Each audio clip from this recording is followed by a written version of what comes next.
you should already know what this is. And for those of you that aren't, just chill. See, we're gonna get down to the other stuff here in a second. But what I'm always trying to get everybody to understand is everything is vibration. So, before we do anything else,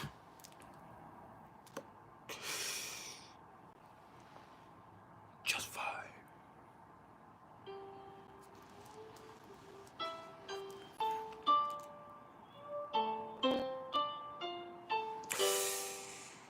Yeah, straight like that.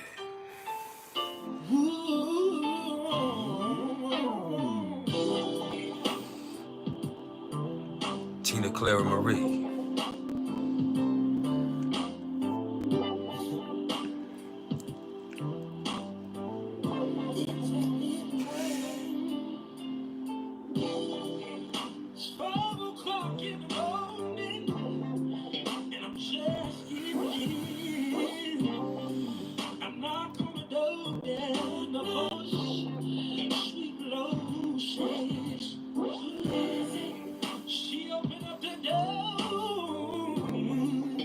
Ebony, Rachel.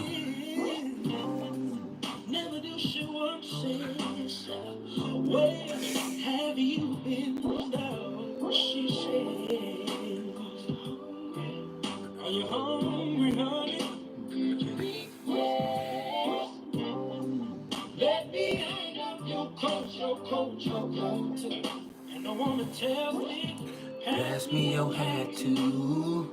All the time she smiles, never raises her voice. It's 5 o'clock in the morning.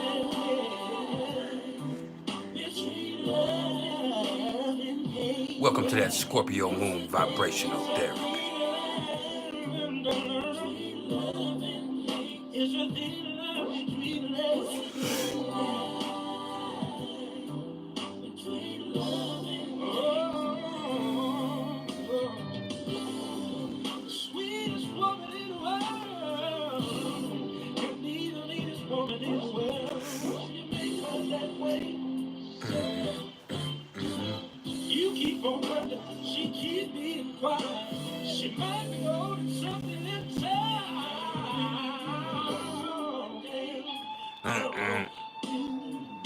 Yeah, just let that seep in.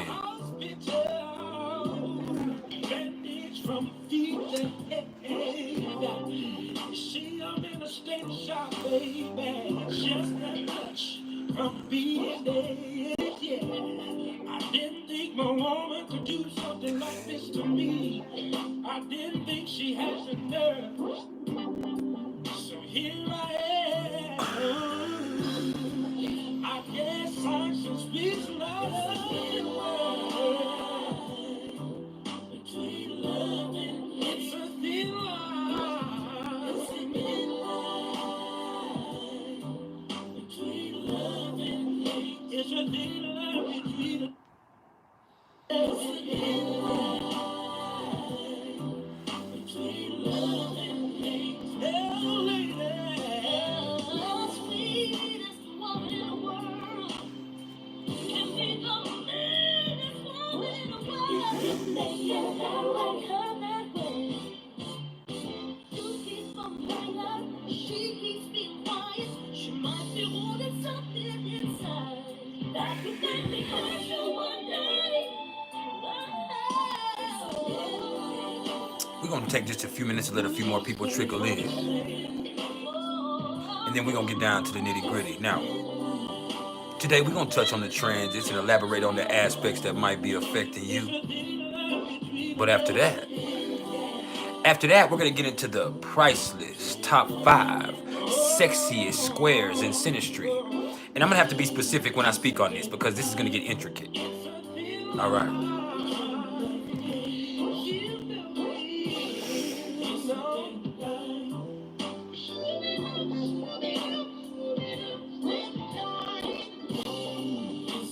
When I say squares, I'm talking about the square aspect.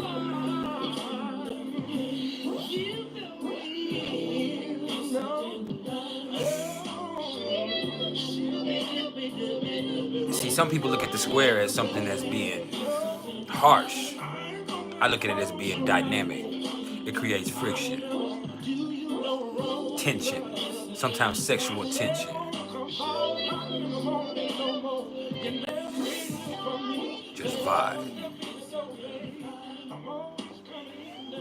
Yeah. And if you haven't smiled yet today, now would be the perfect time to do so. No, that's the wrong song. They done pissed me off. Oh, there it is.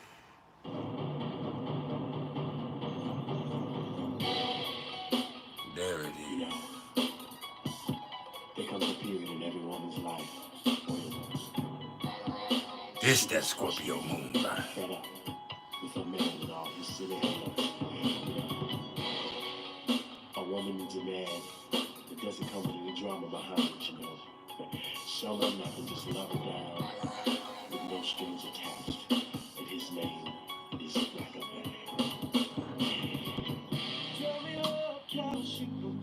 Yeah. We'll take you in the bedroom, baby, and hit you with some front, back, and side to side, and hard ride some storm night, and break you off from the line. Ain't no need for you to perpetrate, 'cause we will accommodate, and you will appreciate the way he picks you up, down and round and round. In and out and make you scream and shout, Charlie, put your thing down, down, down. He ain't your boyfriend, he ain't your boyfriend, just somebody you can call. This is that Aquarius, Sun, Scorpio moon vibe.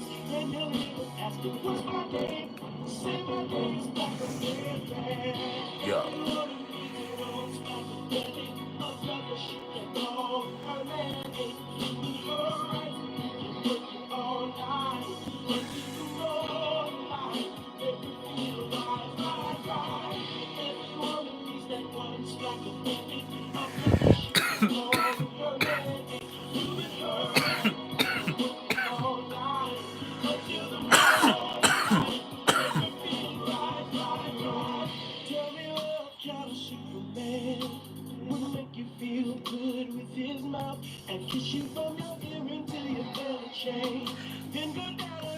Further man. Drop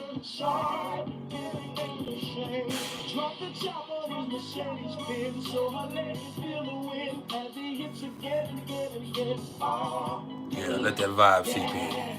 because I'm body, baby. I'm body, baby. Yeah. Ezekiel Torres, what's up, fam? We got the tribal council in the building.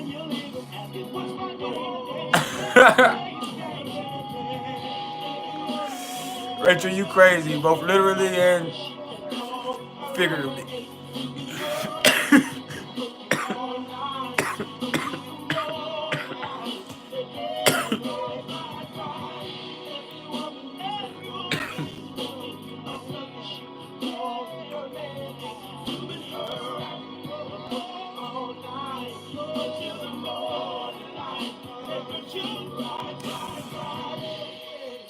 Yeah, straight like that.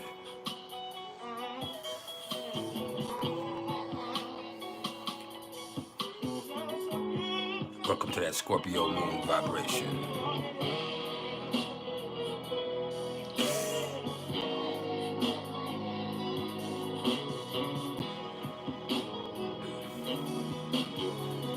Yeah.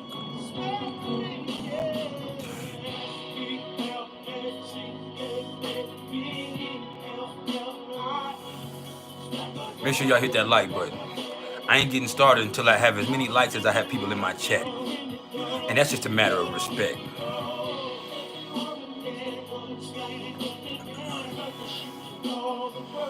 Until then, we gonna vibe.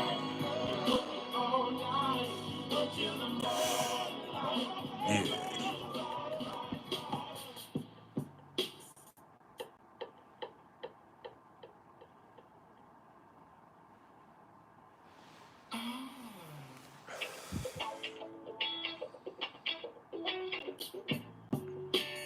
Now this is that Aquarius season vibe. Yeah, let that seep in. Let me take you on a funky ride.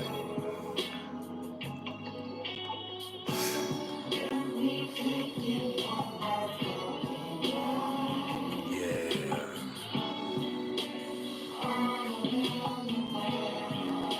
And beyond.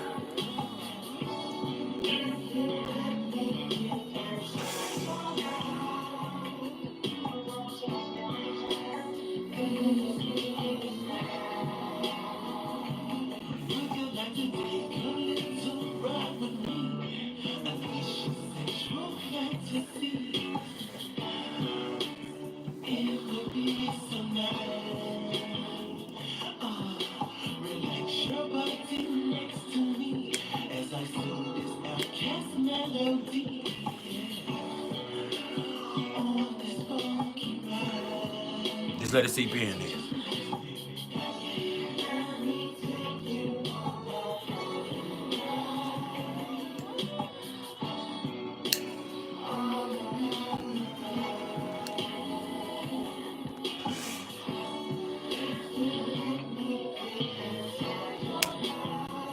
Let me peep inside your mind.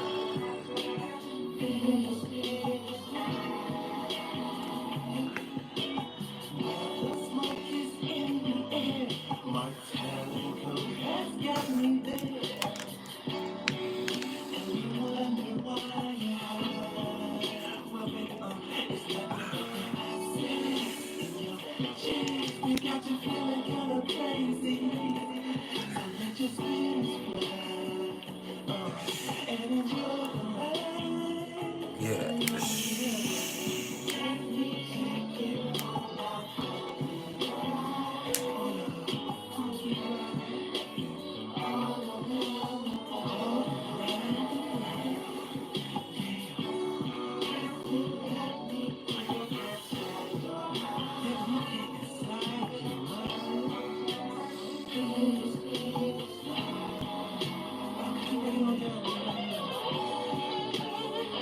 It ain't gotta hit it hard, baby. It's gonna open things up for you. You gotta open up your mind, look at things positively.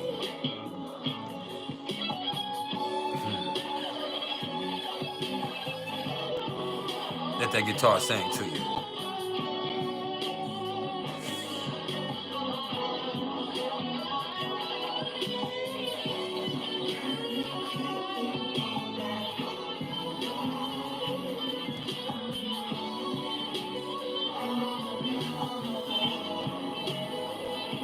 That's right.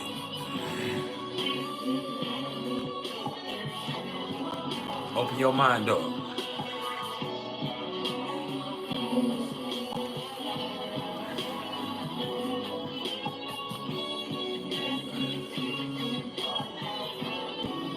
I know.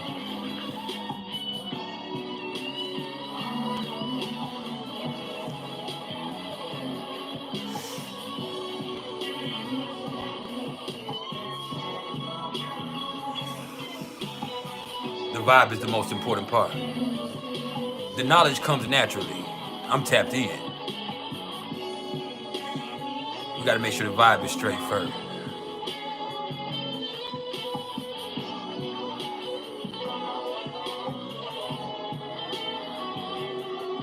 Yeah.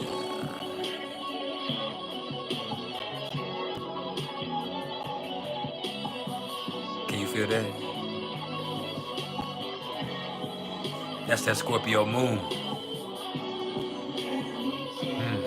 It hits you deep. It takes it to the motherfucking extreme.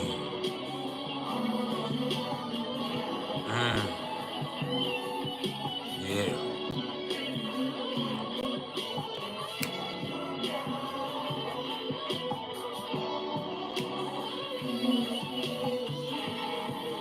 Yeah. Come to Papa.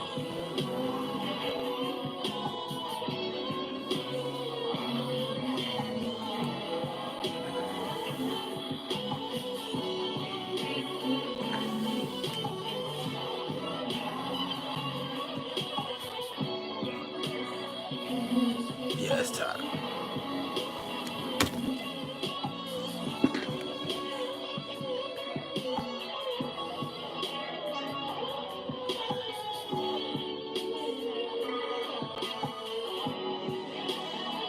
This is iconic.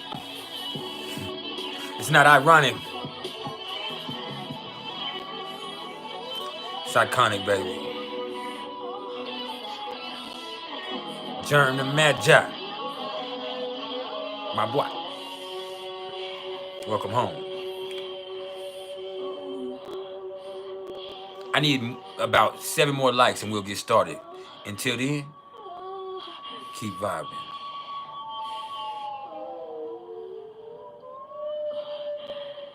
I'm paying the artist for this. So this is coming out of my money. So we might as well jam while we can. Straight like that. There's some Scorpio moon shit.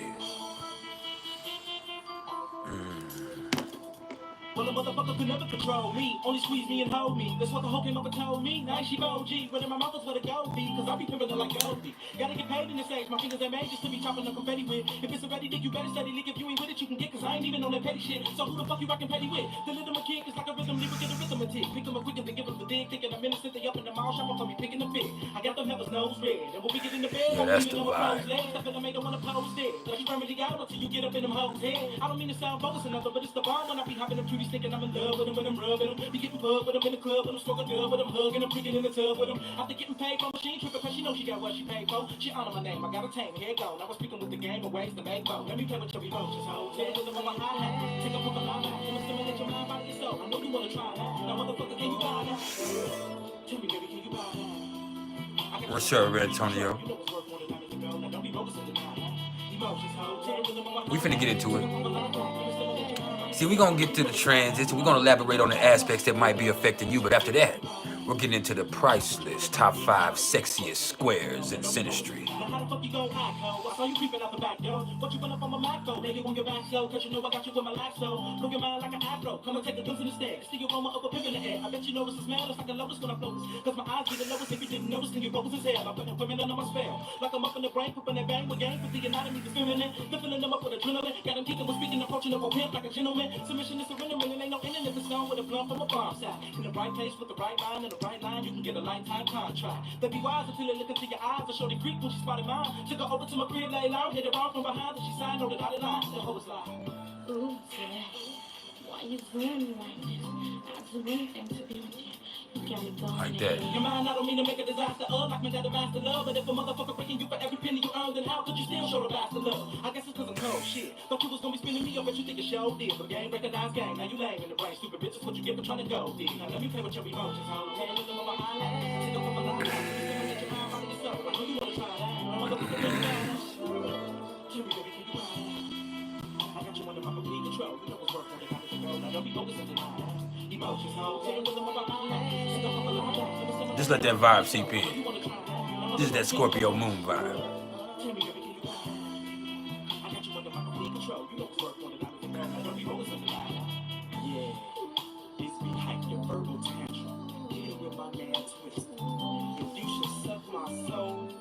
I should play with your funky emotions. I know you think it's blasphemy, but won't you give my voice and ask for me? After he passed the beat, since you said I was your majesty, I had to see. And when you get paid, there is some cash to me. Is it a tragedy that I can get a sold on? The whole you were talking about love a lot, but the only love I got is when they grip a mic, I wanna hug the Glock, I wanna rub the twat. I'm picking up a dub spot. Fuck the whole thugs, the clubs, and the phony perpetrators with dollars. Speed, not smash, food, do or die, psychodrama, push your constantly be criminal, with gators and dogs. Collect the papers and God. Take the heat and marks to get smoked to a blood dust. So keep walking, the next time you hear grown folks talking, motherfuckers better shut the fuck up. Cause we make the women suck up. You assist if you Tigger's world.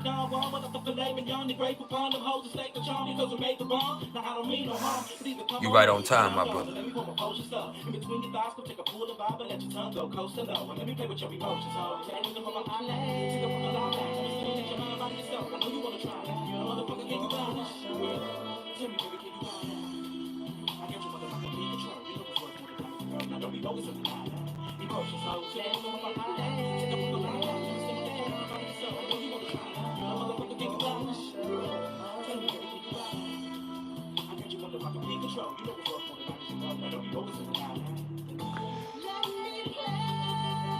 Andrea Santana, what's up with it?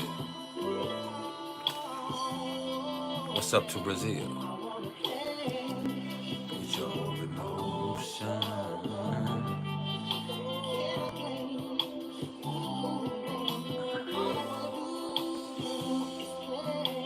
We finna get taught. Get all the way started. Nah, we ain't going there. Now let's talk about what's going on cosmically. Okay. Because there's quite a bit to talk about before we even get into the top 5. So first of all, we have the sun sitting at 13 degrees of Aquarius. And this is where life gets inventive. This is where your eccentricities come to light. And it's not a bad thing. You have to embrace it. See, you embracing your uniqueness can help the whole world because they just have to embrace theirs. That's always a positive thing. This is where you're asked to have an open mind. And with Pluto also in Aquarius, you're being forced to do so.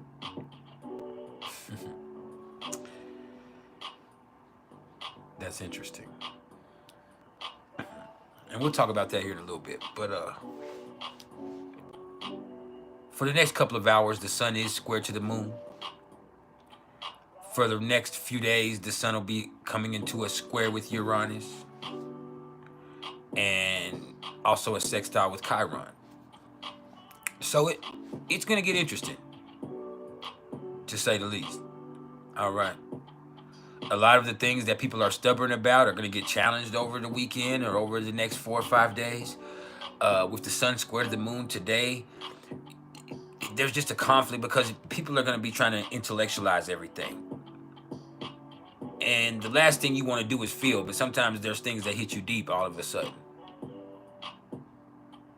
And it's like you're forced to do so. Not only are you being forced to have an open mind, but now you're forced to feel also. And that's not so comfortable with the sun square to the moon. There's a conflict between intellect and emotions. You hear me? Now, with the sun square to Uranus, and this being Aquarius and Taurus now, you see on the other end of this, and this is a T-square in its own way, but we're not quite there yet. This will be progressing and developing more over the weekend. But with the sun square to Uranus and Taurus, a lot of the things that people are stubborn about, a lot of the things that people don't want to change are probably going to get challenged. Now, that doesn't have to mean it's going to be this big revealing experience or there's this big struggle going on. It just means that there's going to be some frustrations with this square here. Because you're trying to do things a certain way because you feel safe in doing it that way, and that has actually been something that is profitable or at least productive in its own way for a certain amount of time. But there's also these opportunities in doing something different for you to actually reap even bigger rewards. But you, once again, have a hard time weighing out those risks. What's up, Hendrix? Long time no see. And that's interesting in your own right.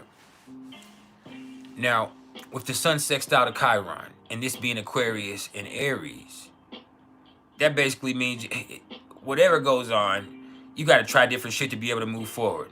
It might not work out the way you wanted to the first time, but you got to be brave enough to keep trying. And as you be brave enough to keep trying, and as long as you are willing to put energy into it and live passionately, then you can see things play out for you in a very positive way. But it just might not be what you want it to be or be what you expected. But you also might get something even better than that. So you kind of see this all playing out in a certain energetic evolution. Now you have to see how that plays out for you personally. Maybe it happens for you, maybe it doesn't. But this is what the stars are saying. I need a few more of y'all to hit that like button for me. And that's just a matter of respect. Yeah. Now, that brings us to the moon. And as we speak, the moon sits at 11 degrees of Scorpio. This is some deep shit. This is where you might have to deal with certain shit that you thought was over with. Might come up. Some shit from the past might get brought up today. And in order to deal with this, You know, it's an emotion that you have to let yourself feel in order to move forward. And the problem is, a lot of us are going to try to intellectualize the situation or try to ignore it. And that right there is where the square comes into play between the sun and the moon. But with the moon in Scorpio, more or less, everything just hits a little deeper. It just hits a little deeper. Things are a little bit more extreme. It's life or death out here. The vibe is life or death out here. Do you hear me? Let's run this back. It's like this.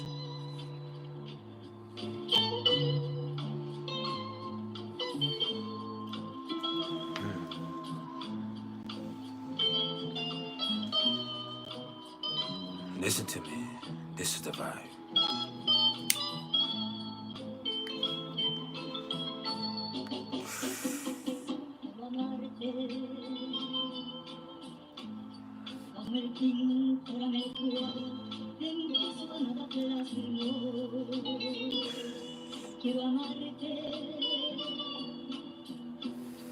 El embrujo de tus ojos, grabarlo en mi corazón. Vibe. Yeah. See, the energy is operating at extremes. And the moon always sets the tone. There's plenty of things that are influencing, but the moon, as far as us here on Earth, is what sets the tone. The sun shines light on what the moon is doing to us inside. The moon has the closest proximity to us and the strongest influences on us from a day-to-day basis, from a moment-to-moment basis. Think about the tides. Now apply that to yourself. Especially for those of us like myself who are ruled by water or are cancers even. This is where things are just a little bit more extreme.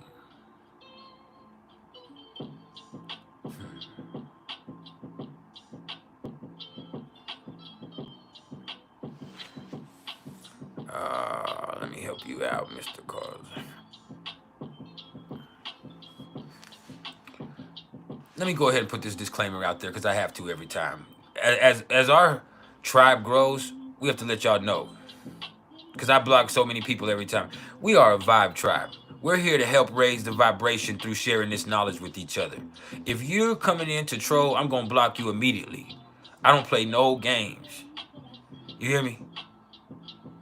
You will be banned, exiled with the quickness. Us here have a certain vibe to maintain. We will not let you throw that off. And we're not angry. This just isn't for you. We love you still. You can watch, but you can never be a part of this. You've given up your right to be a part of it. You understand? Now enjoy yourself.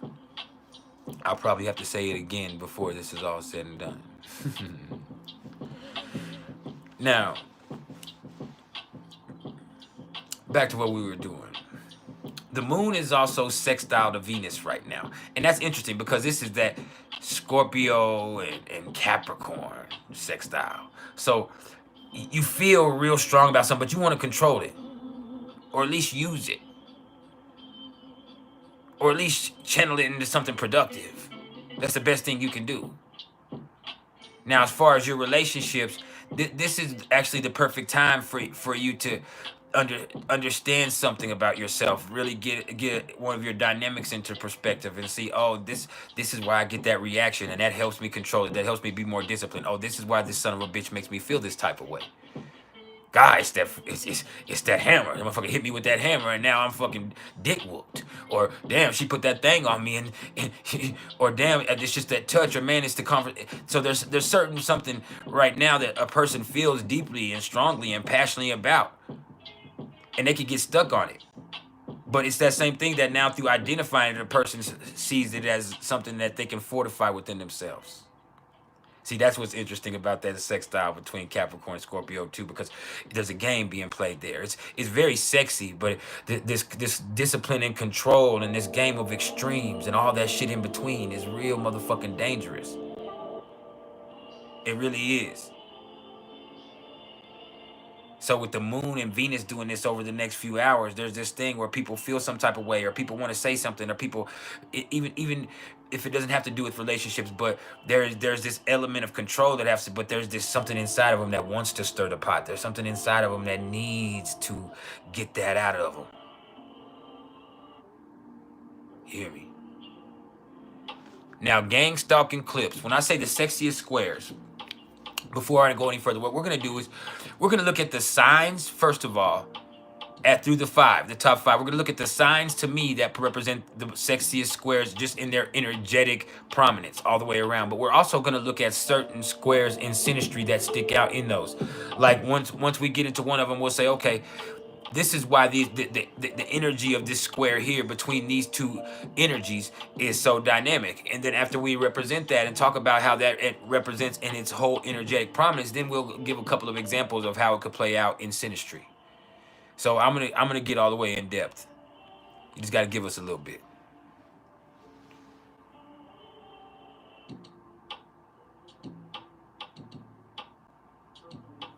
That's exactly what I'm talking about. That's why we're here. It might not be great for a relationship, but squares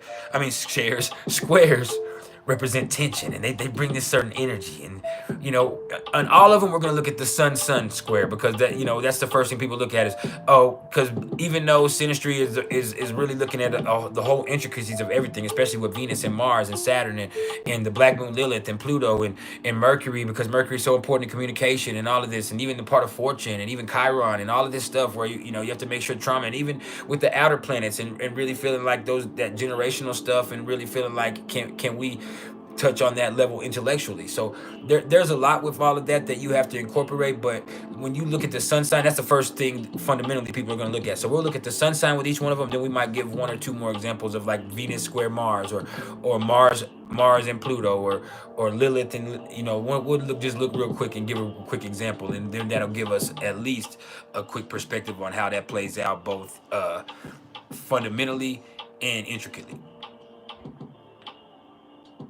So just give us a little time. We're going to get there. Back to the transits.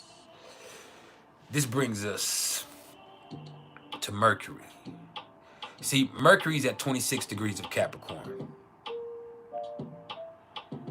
So more or less, hold up.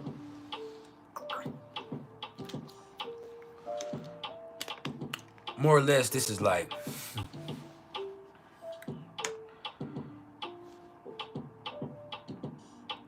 it's not really pessimistic, it's just realistic. And if you think it's pessimistic because it's realistic, that's something that you need to resolve within yourself. Because having a more realistic mindset, seeing things for what they are, telling it how it is actually a very healthy thing. And that doesn't mean it has to be negative. You can be able to really step back and see the irony of it all. And that's actually funny. You could take on a certain sarcastic way of seeing things. But overall, you seeing things for what they are and knowing the rules which to play by allows you a place mentally to operate safely from, because now you know how to play the game. Now you can put an appropriate plan into place. Now you can work with it for real without fucking up, because you know how to do this shit. Straight like that.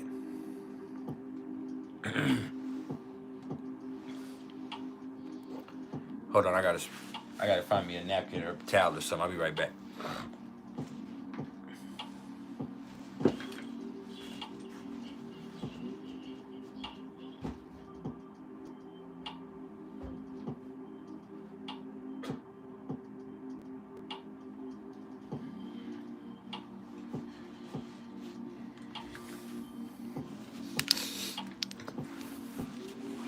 But yeah, this is where we at with this.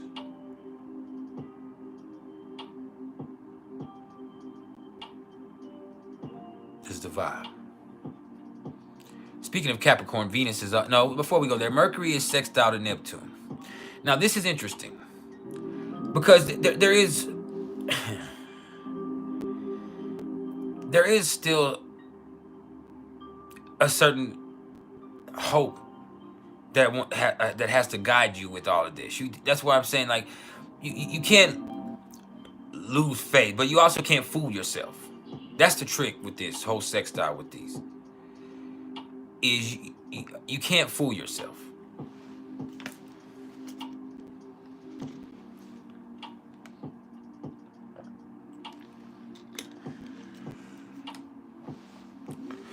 Either, hold on, let me see what this is right here.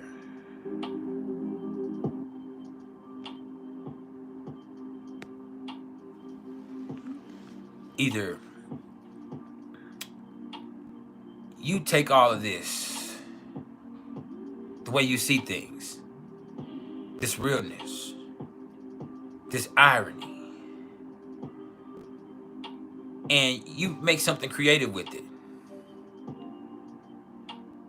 See, this is where you can see some of the realist creative pieces that people could create with this sextile between Capricorn and Pisces, because and this being Neptune and Pisces in its own expression. Or this could be very depressing. People could start to see the negative side of things and only see the negative side of things. They don't want to see anything positive, and so they really start to struggle with their shit. And that can be really harsh on a person. Like, for real. So, I mean, each one of us has to ask ourselves how we're going to deal with it. But yeah, in the end, that shit right there can really get some people into some mindsets where they can't see anything but the negative side of things.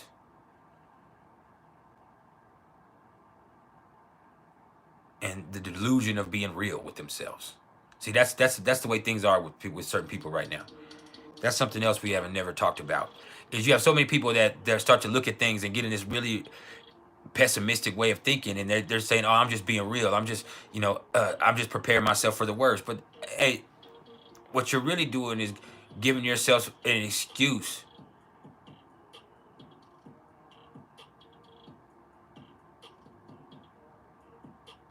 And so the law of attraction is real. The power of attraction is real. And people can lose faith with this right here. Either people can find their muse, they can realize what it's all about inside of it fundamentally, and they can see the irony in it, and they can make something creative with it, and they can keep pushing because they understand that there is a prize spiritually. Even at the end of the day, like the validation comes with something inside of you. Once a person gets to that progression of this energy, and then they're able to create and do beautiful things with it. But in other progressions, it's like, man, there's nothing I can do. This shit is hopeless. I'm a victim of circumstance. Life sucks. The world sucks, and it just starts to eat at you.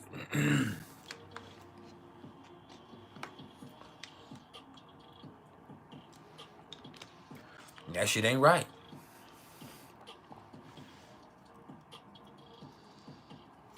Not in any way, form, or fashion.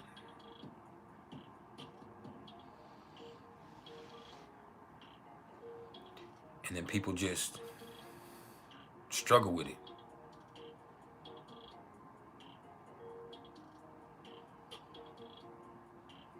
That's right. You have to find a reason inside of yourself why to keep pushing, even though it's bad.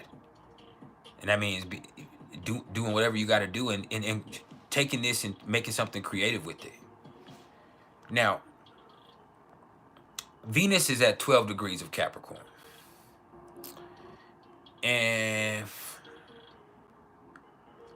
look,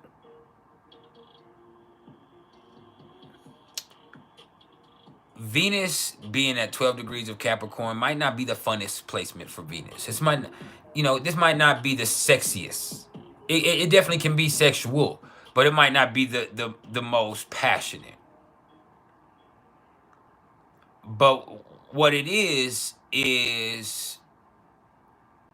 not only realistic, but is purposeful. It's saying, hey, you know what?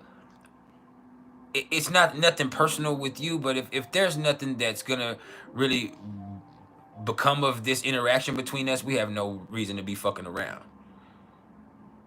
And there's also this a certain thing where there's where relationships with people take on a more serious tone.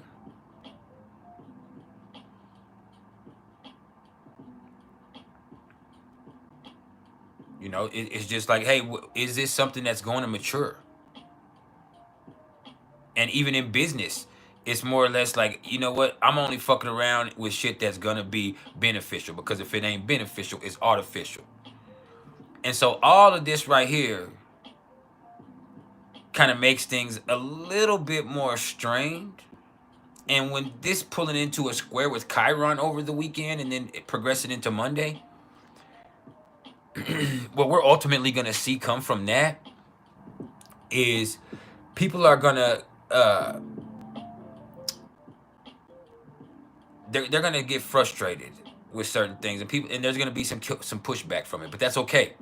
That's just more of a chance for you to assert yourself. That's just like, hey man, you know what? You stand on business about yours, and that allows a boundary to be set. That also allows a personal bar to be set with yourself that you won't settle in less than, and that allows you to keep progressing on from there. So you just got to put yourself in that type of mindset, in that type of mode of operation, where it's like, hey, you know what? This is what I'm trying to accomplish. This is what I'm not settling for less than. And hey, this is actually something that is positive. And that's even in our relationships. Like, you got to put the work in. You have a responsibility to do so. If there's a conflict that comes from that, it's usually your fault because you didn't put in the motherfucking work that you should have put in. That's the truth of that situation.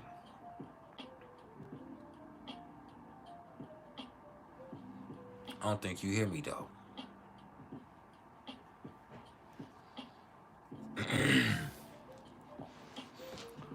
Now,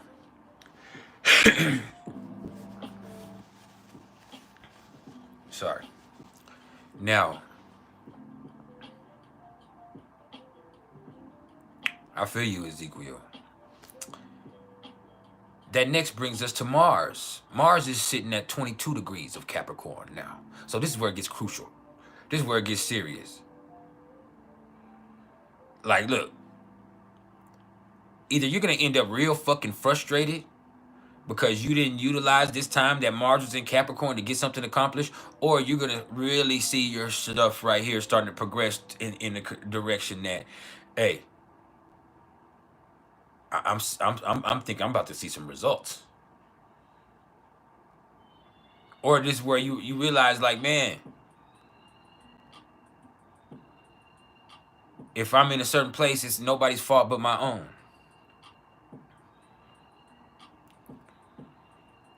It's nobody's fault but my own.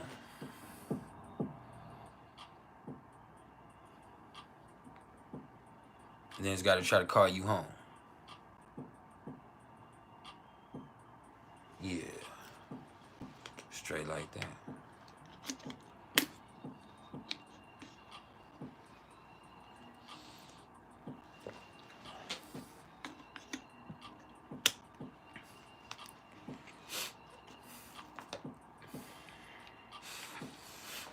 Now,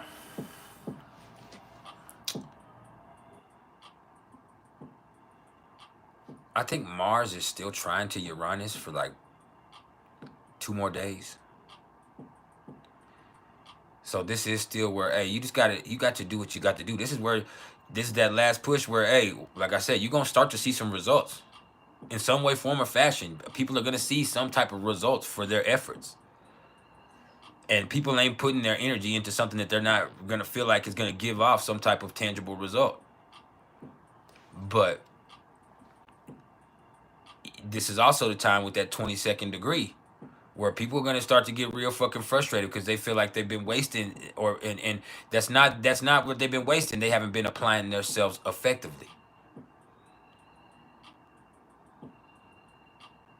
Like this has been actually one of those times where people could really make some money over the last few weeks. So if you haven't been able to turn a profit, or if you haven't been able to make something good happen for yourself, that's on you, baby. That's on you.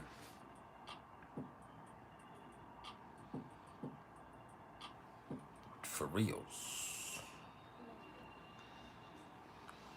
Now,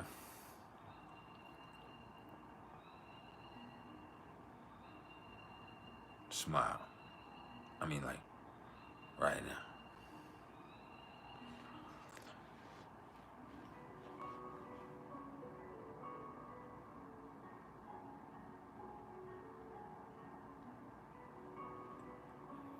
Let's talk about Jupiter. Because Jupiter sits at 7 degrees of Taurus. And this is a beautiful calming effect. Everything, as I said, that Saturn in Pisces does, everything that's going on, Jupiter in Taurus is at least calming things down. And we needed this. It's slowing certain things down that could be probably progressing really fast for the detriment of a lot of people. Like, I want people to understand Jupiter and Taurus right now is really doing something for us as a people. Even you personally, whether you even realize it. Like, Jupiter is calming things down. And as far as values right now, it's patience that is the virtue. Receptivity, gratitude. Learn how to respect and enjoy the process of it all. What's up, Miss Bliss? That's what you got to do. Saturn is on my ass too. Like, for real. Saturn is pulling up closer and closer to my moon. I'm feeling crazier and crazier by the day.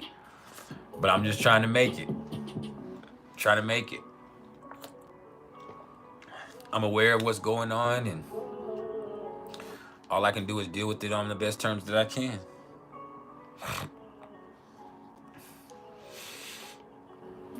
But yeah, I feel like it'll be all right. So,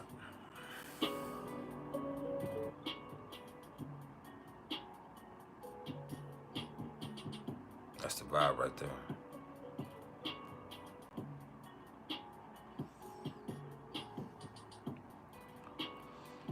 That brings us to the fact that Jupiter is sextile to Saturn in Pisces, and Saturn's at 6 degrees of Pisces. So what this, like I said, is a calming effect. But what this also can be is certain people getting paralyzed by fear. Certain people being so worried about something playing out in a way that might not even be a reality, and them not doing anything, not taking any sort of action. They're just being still and not doing nothing.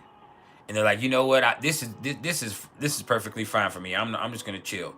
And maybe you think that's gonna, but no. Then your problems come for you. What this is saying is be calm and patiently deal with things as you can, as they come.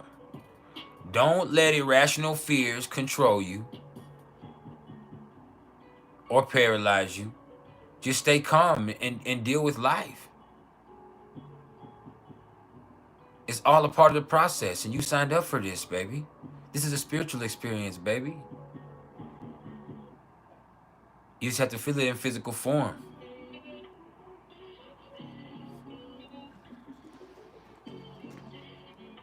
You got to understand that, baby. As hard as it may be, baby. I don't think you with it, though. No.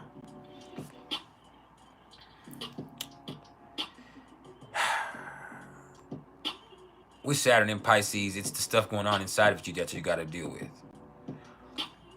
That'll help you be stronger about life all the way around. That'll help you mature emotionally.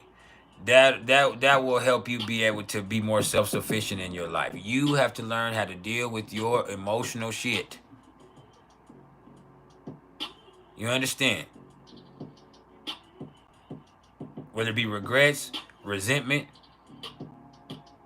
addiction, fear, ignorance, escapist tendencies, avoidance, like all of that shit, man. Just you got to figure out what's going on with you and deal with that shit. That way you can get you can deal with life more healthily. Because all of those fucking stupid ass coping mechanisms that you've had for the longest aren't going to be there for you.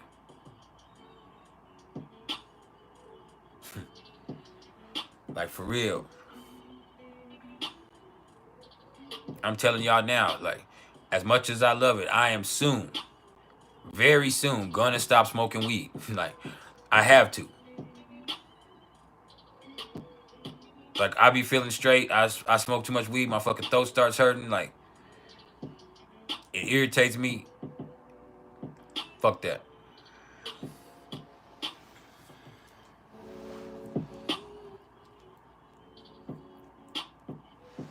Like I've already stopped drinking for a year now. I have to change the way I've had to change the way I eat. You know what I'm saying? I've had to do everything. It's a motherfucker. I don't have any fat. Like I have a fucking six pack, man. This shit's crazy. And it's not that I'm too skinny. I just eat good and I'm in great shape.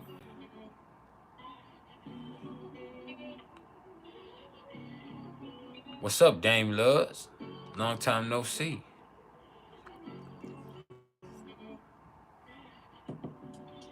But yeah, like just the irritants from the smoke irritates me more than ever. I don't know why it's doing that. You know what I'm saying? And I think I'll be fine, but that shit's got to go.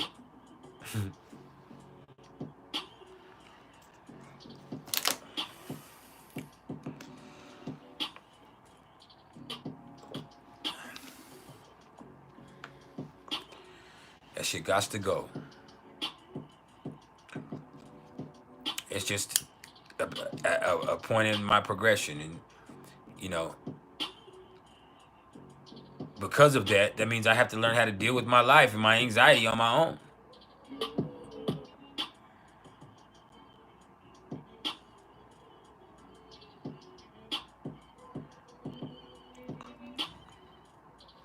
But yeah, that's where we have to go with that.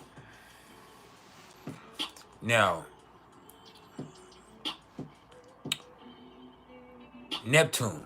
No, Uranus. We haven't got to. Uranus is at 19 degrees of Taurus right now.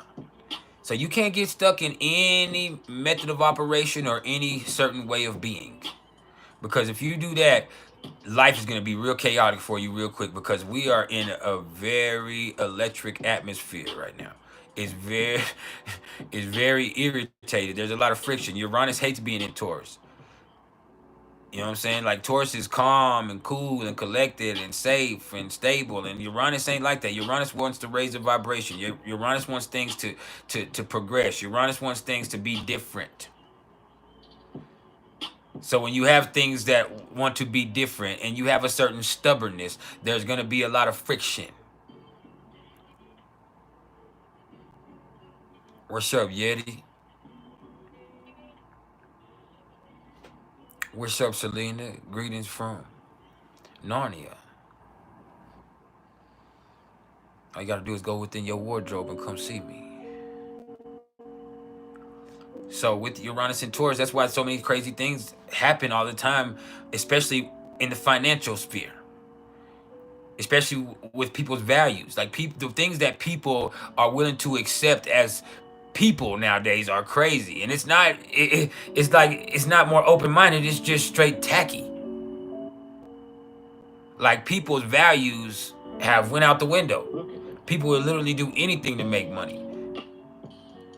You understand? When Pimp C said pimping ain't dead, it just moved to the website. Hey, he this is what happened. This is what he meant. This was him forecasting.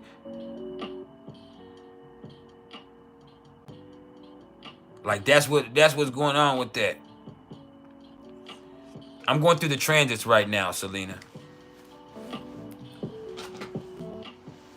But yeah, that's where this shit is. This shit is crazy.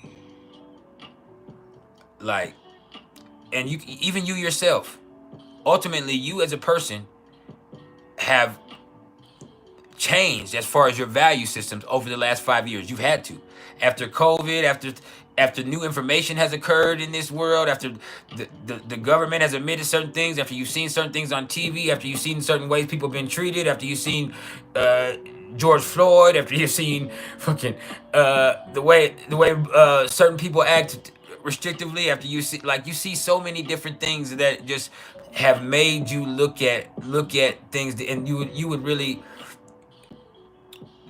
really have to be a very stubborn person or a stuck person to not change. And that means the world that we live in would be the worst thing in the world for you. And there's a lot of people that can't stand it. I don't like it very much.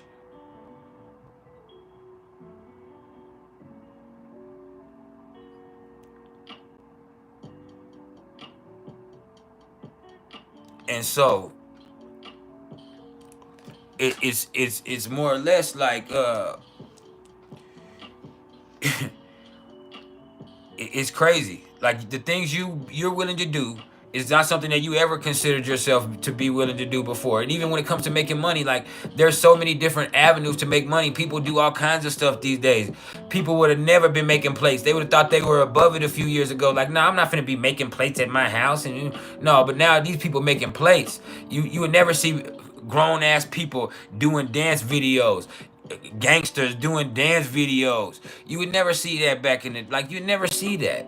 And these people doing it to make money. You never see people, and people just copy other people. The nature of the drug game doesn't even change. The illegal game doesn't change.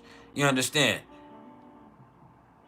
Like, but so many people are willing to go on well, it used to be exclusive Snap, but Snapchat or OnlyFans and sell pictures of themselves or content of themselves. And there's nothing that's negative about that, but that's the truth. People that would have never considered doing that before now is in there freaky in the motherfucker on the camera trying to get paid.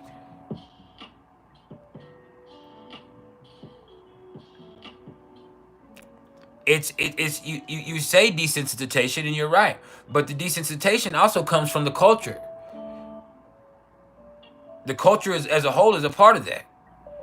It's not just like something you're fed. It's the people. It's something that the people do as the people. It's a process.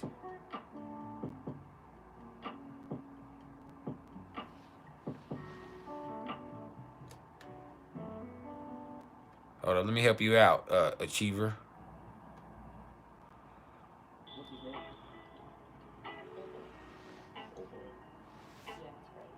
Yeah. Oh boy, you out of here. See, if you come in here on the wrong vibe, we gonna block you with the quickness. Just so you know, if you come in here trying to troll right now, I'm gonna block you immediately. As soon as you say something out of line, I'm blocking you. We're a vibe tribe. We're here to share this knowledge and raise each other's vibration.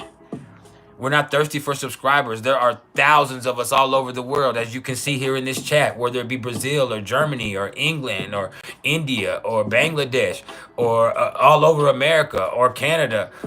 Hey, we all over this bitch. So we're not thirsty for your attention. If you want some attention, go make you a channel and show the whole world your talents, and we'll go subscribe. But other than that, you're going to get blocked so fast over here. I mean, exiled. Because we're not for you. And we can determine that real quick as soon as you come in on some fuck shit. So either respect it or check it, baby. And I'm like that. Now, back to where we were. What's up, the commissioner of the Vibe Tribe? Now, look. Neptune is in Pisces. And that's a copycat culture that influences so much with this. Like, nobody is worried about what's right. We're more connected than ever, but nobody's worried about what's right. People want to know what's trending next. That's the truth. Nobody shows compassion. They just take videos and pictures of you. People will, if you go make a profile, if you make some fire content right now and you drop it and as soon as you go viral, somebody else is going to take your content, they're going to copy it, make a profile with the name that's similar to yours, and they're going to re-put your content right out and make money just like you did off your content that you dropped.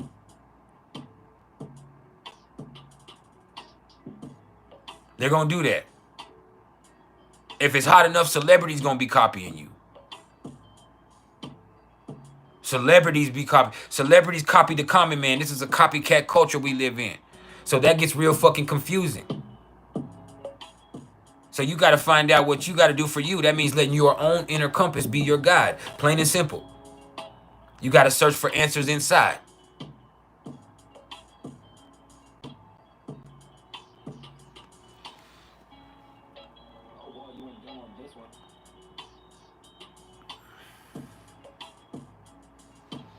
What's parched?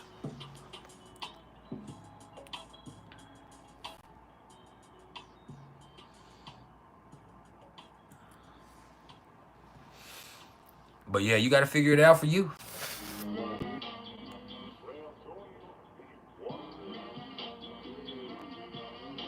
Yeah, they can make more money than you did off your shit. Like, and it's crazy. It's crazy. Like I said before, if you went outside right now and somebody pulled up and attacked you, the video of you being attacked would be viral before you got to the hospital. Or before you got discharged from the hospital, thousands of people will be seeing you got your ass whooped. Like, that's the way it is. If somebody stole something from you or somebody started treating you crazy in public, you're gonna see a video of it. If somebody goes and shoots up a supermarket, which happens several times, whether Buffalo, New York, or over there in Boulder, Colorado, like either way, like when that stuff happens, like there's videos of things going on inside those in those places. The school shooting in El Paso, I mean not in El Paso, in where was that in Texas? When all the little kids got killed. Like there's videotape of what's going on of this person. Nobody stopped the person. Like there's video of them, not just surveillance video. There's people video. Oh, this person wrecked into a ditch and got out with the gun and took off running with the machine gun. And nobody, I mean, I understand they have a machine gun, but nobody called authorities then. They videotaped it. Like, dang, look at this. This is what's going on in my city. It goes down. We about that life over here. And then kids get killed.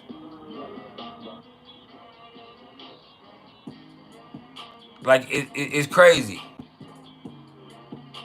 And what's worse is we're more connected than ever. We should be able to use all of that stuff to coordinate to get people help for real. But instead, we're just exploiting each other. And every time some new trend comes out, another element or another layer of reality is added. Because that's another delusion that people get confused with and lost in.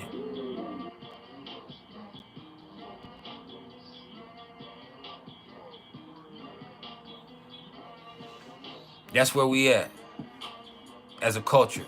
Neptune represents the culture. And you got to be a little trouble because here in just about 20 months, we're going to come into the Neptune and Aries culture. We're going to begin that with Saturn coming into Aries too. And that's going to be something different. I promise you. People are going to be in for a rude awakening. Like people get shaken awake by the reality of things, and people are going to be looking at themselves, and people are going to be jumping into a self-perseverance mode that's going to be very, very, very volatile for a lot of people. I'm telling you now.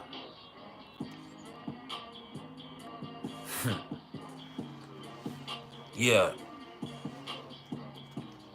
we have to go that way before we go any other way. That's the truth. It can't happen any other way. Things have to get aggressive here soon.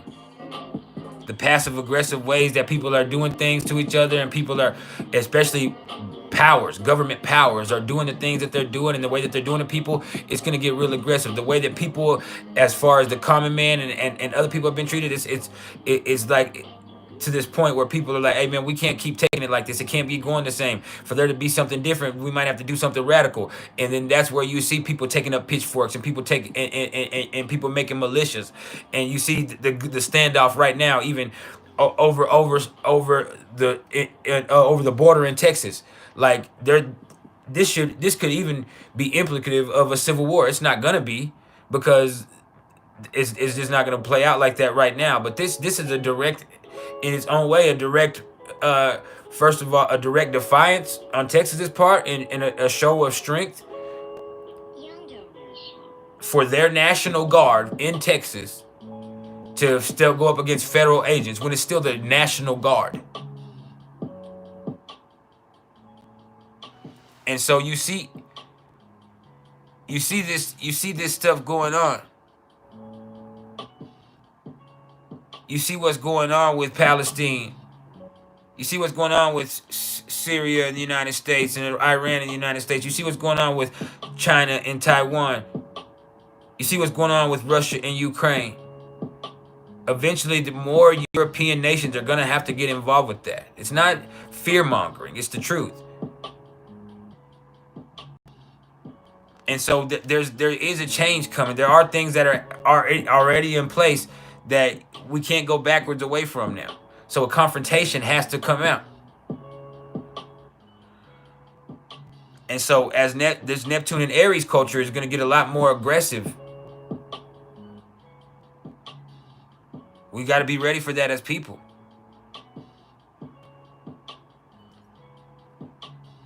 Neptune and Aries culture is going to get a lot more aggressive. Saturn and Aries has a chip on his shoulder, and it's going to happen at the same time for those first couple of years.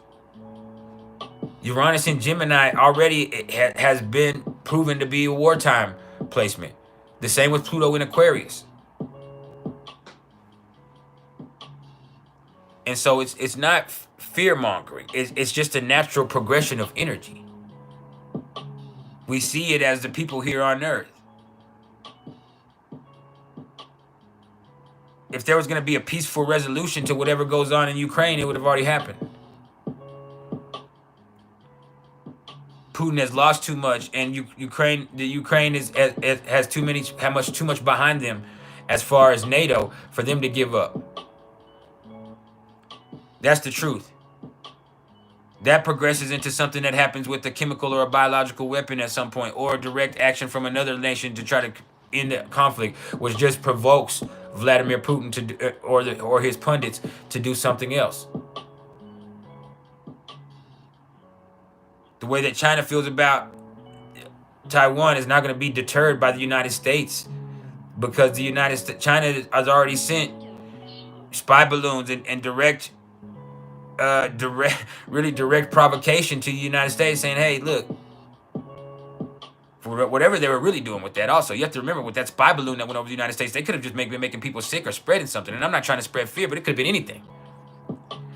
And I don't want y'all to think that, but that's the truth. Like, we don't know what that really was. But whatever it was a direct provocation to let you know we do you like that. Nobody fears you.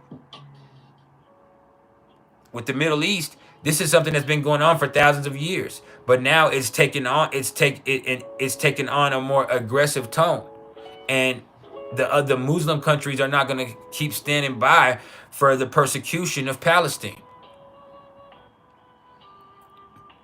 The United States is not going to allow anybody to do anything to Israel. There's going to be a lot of countries that come, because Israel is considered the Holy Land in a Christian sense. And so, because of that becomes a whole different dynamic.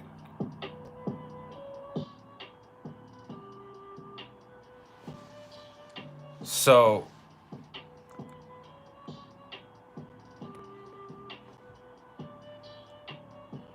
with this right here, you just have to see that there's certain confrontations that are coming into play globally for everybody. And for us as people, we have to really look at our courage. Like Chiron in Aries is trying to help us, and the North Node is in Aries, trying to help us get our courage up. Like, hey man, you got to get brave and get confrontational. That doesn't mean everything has to be a conflict or everything has to be a fight, but it does mean that, hey, if it comes down to that, you gonna throw them things. That's the truth. That's the truth. Like, you're gonna have to do what's right for you. Now, Pluto's at 0 degrees of Aquarius. Let me give y'all a perfect example. Remember I told y'all about how there's gonna be the election here in the United States, and right now there isn't really a good choice because you only have Biden or Trump. Well, what's interesting is she's not gonna get elected, like I said, but in Minnesota, there is a cannabis advocacy group who put this lady on the ballot without her knowing because she runs their group. And she does not want to be on the ballot. She didn't want to be on the ballot. I mean, she didn't ask to be on the ballot, but she's on there now and they can't take her off. So when they do the election, when they do the primaries coming up, she's going to be on that ballot. And I'm not saying that she's ever going to get elected, but it's little stuff like that that happens now that all of a sudden you could see something end up happening where people just get behind something crazy, where all of a sudden something could come out of the blue that changes everything. Or what you have is a certain aggressive mindset taking hold.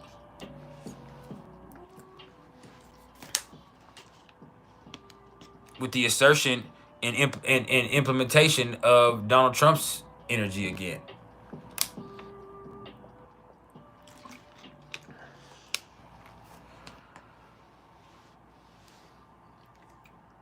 I don't know. I don't know what she's registered. I just saw that I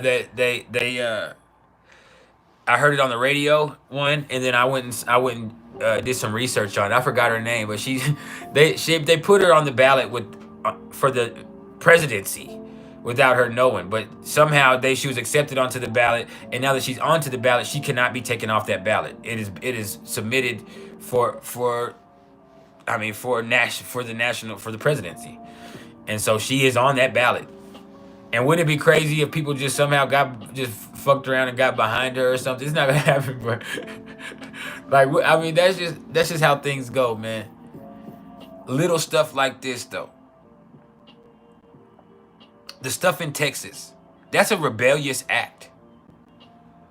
For the Texas National Guard to go up against the United States federal government over the border or for whatever, and there to be a actual standoff with guns drawn, is a very rebellious act on Texas' part.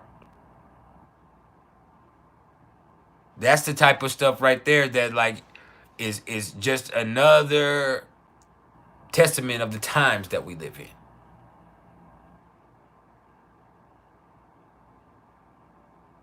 Like, that's happened in the last week. For those of y'all that don't know. Like, Texas, the United States government and Joe Biden sent an executive order and told them to stop building border fence. And specifically with razor wire. And the Texas National Guard sent them a video in response of them putting up twice the razor wire. They put up double razor wire. You said us not. We're putting up double razor wire. You sent us an executive act, and Greg Abbott ordered them to double up on everything. And so there's still a standoff, but there is a confrontation going on between the state government of Texas and the federal government of the United States. And there's actually some very defiant acts going on.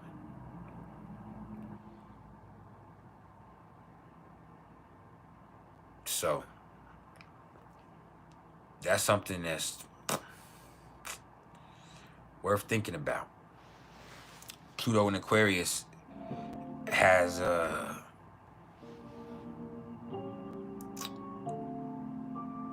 shaken things up already, whether you know it or not. Now, let me turn my computer on too. That brings us to Chiron in Aries. Chiron is at 16 degrees of Aries. Hey, with Chiron sitting here, this is just where whatever is going on with you, you got to confront it head on. Hold yourself accountable for what's going on and confront it head on. Even if it's uncomfortable, you grow from that. You become empowered through that. You inspire other people through that.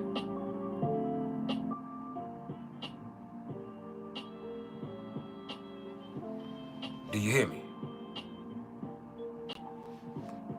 That's where we go with that.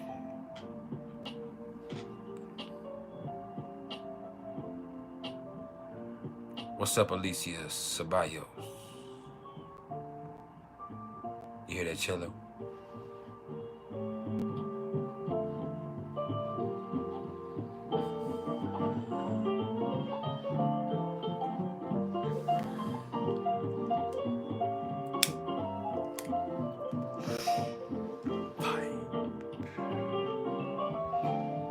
Now, the Black Moon Lilith, this is at 13 degrees of Virgo. So what that wants you to do is point fingers at everybody else. It wants you to try to keep other people off balance by just paying attention to their faults all the time. And what it is it's very analytical and critical and technical. And so you can see people really getting caught up in the minute details of situations. You can see people lost in the intricacies. You can see people missing the forest for the trees. You can see people playing innocent. You hear me?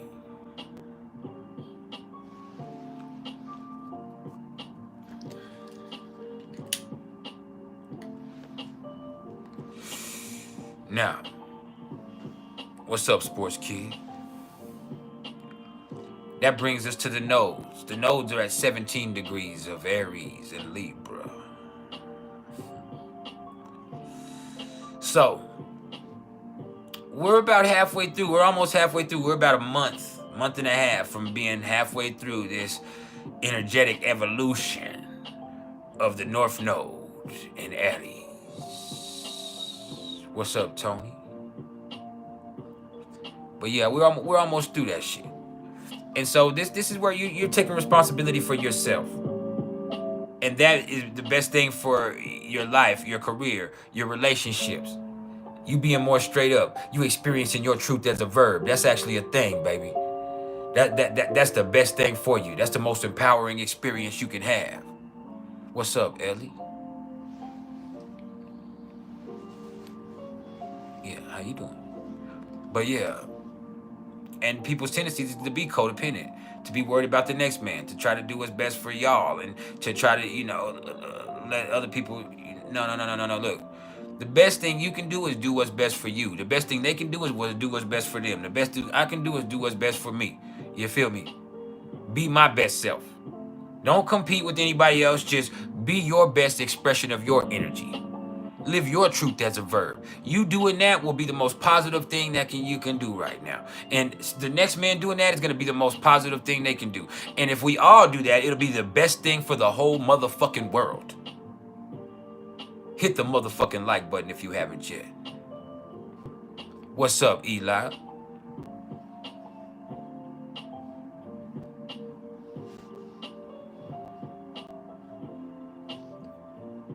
My name is Rodrigo the Dawn. But you have to roll your R's. Rodrigo the Dawn. And you can't say it Rodrigo. No, you say Rodrigo. You have to say the whole thing. The Dawn. And if you don't roll your R's, you're not getting the vibration right. And the vibration is everything. Because it's fucked up. You did. Now, the numerology of the day is that 3 vibration. We're in that 3, but with a little 2 connotation to it. So enjoy your day. Be creative. Be expressive. Be communicative. Have some fucking fun. You hear me? And do it with somebody else. Don't do it by yourself today. Find you somebody to chill with. And keep it real with. You feel? See, later on, I'm finna put this thing on my baby girl. You know what I'm saying? I'm gonna take this Moon and Scorpio thing, and I'm finna take her down through there, as we say in the South. I'm talking about all the way down through there. I'm gonna take her down through there. Where? Pound Town. Yeah, it's going down. I'm finna break that back. Yep. I'm in Mars return. The Moon is in Scorpio.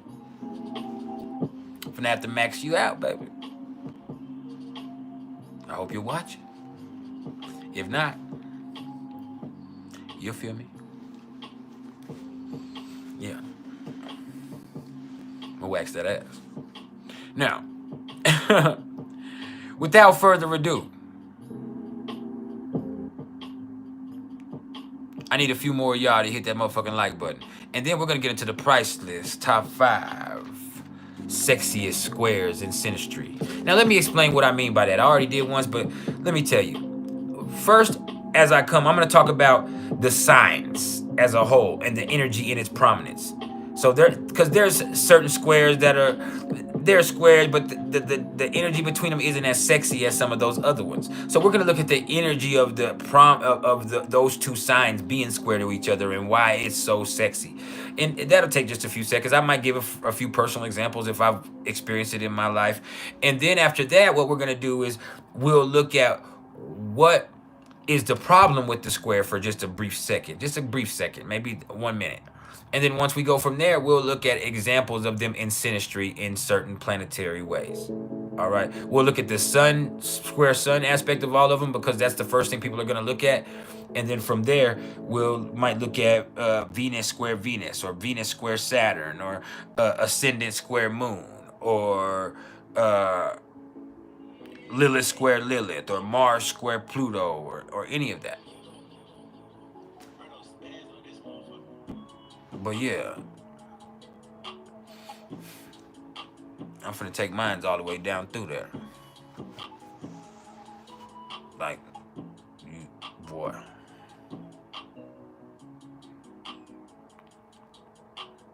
What's up, Melissa? Melissa. Hold up, I missed a message from her. Hold up, she gonna think I'm ignoring her. What y'all doing?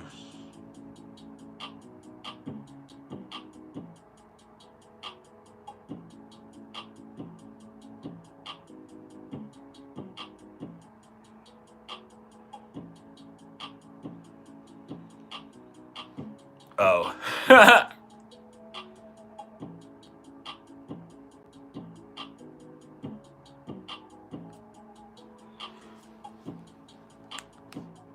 Yeah, I don't play about my baby. Hold on, that's my baby. I gotta tell her.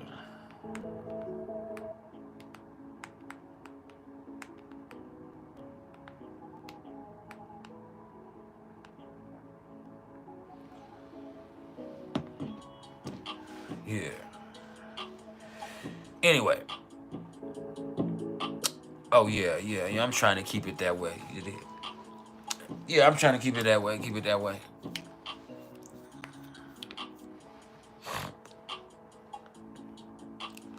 I shed a little tear right there. But I always do.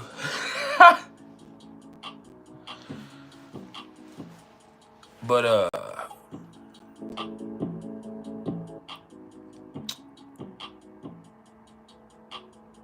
let's get into the sexy square. He said, "Hey Melissa, we want to know what's up. What's up, Musa Leos?"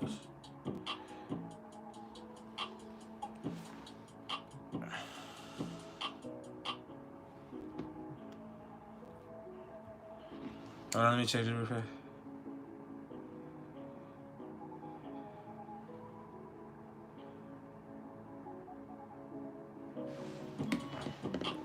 But yeah. Y'all ready to get started? I need y'all to go share this on whatever platform y'all fuck with the most.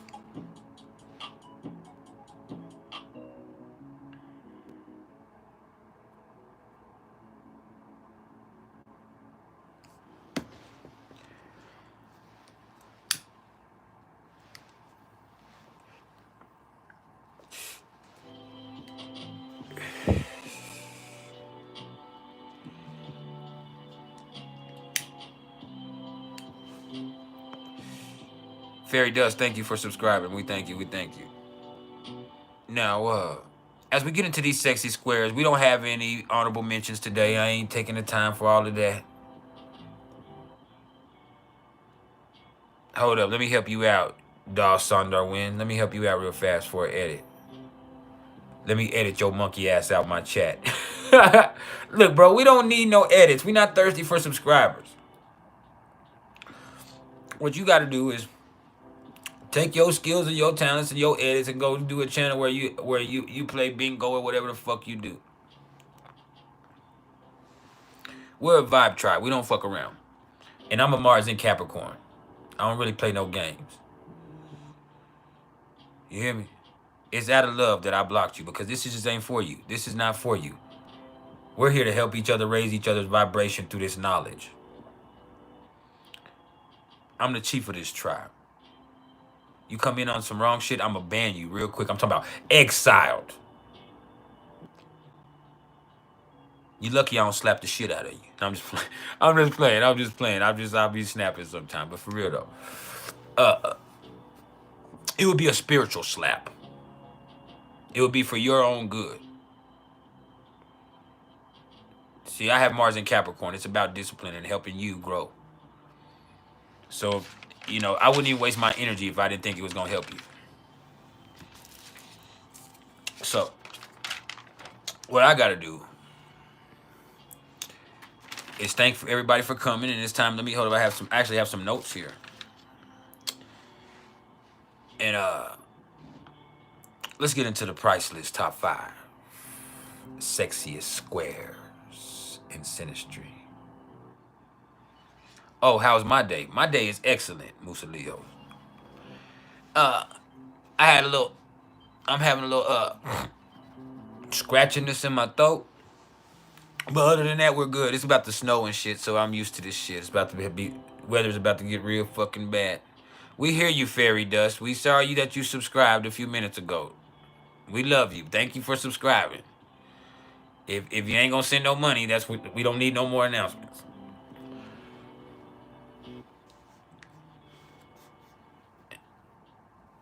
What's up, Arthur? I love you, fam. I'm like that. Now, back to where we was going. If y'all would let me. Let's get into the price list. Top 5 sexiest squares in synastry. And y'all say what's up to my apprentice, Love 12. 1212. Say what's up to Jade.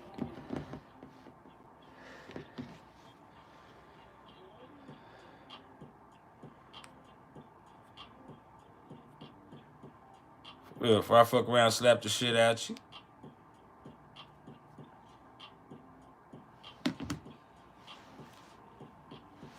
Yeah.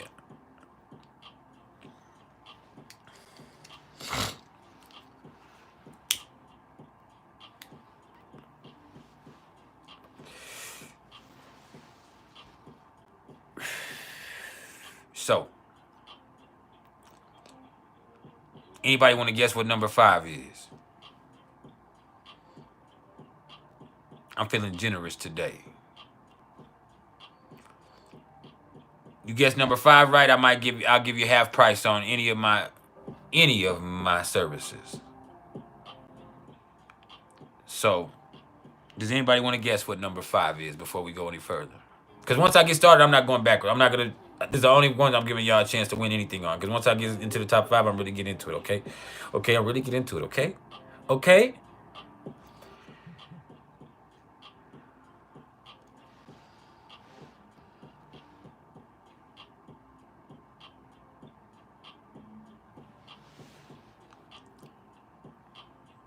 Ain't this a bitch?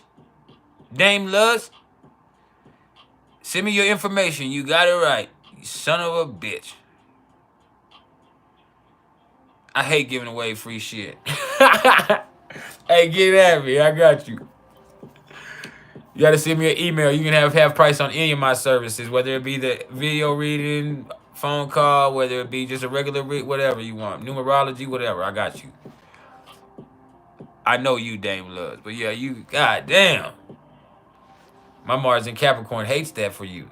I mean, it hates that for me. It loves it for you, but it hates that for me. I'm a hater in my soul. I wanted to win. I don't want nobody to guess. But nah.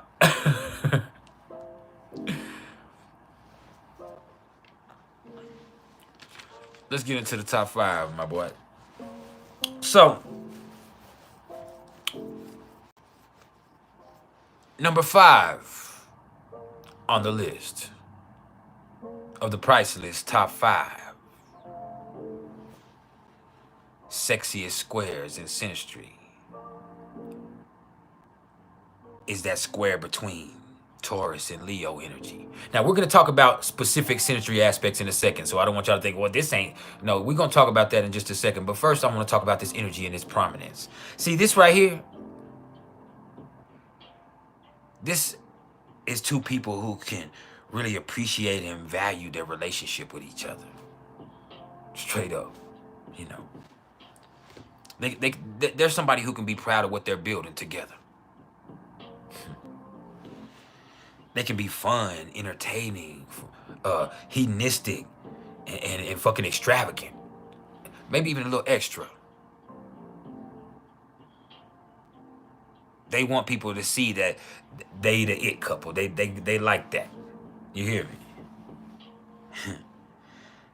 They could easily sensually wallow in sexual gluttony. These are the people that want to show each other the finest. Hold up, let me help Treetop a lot.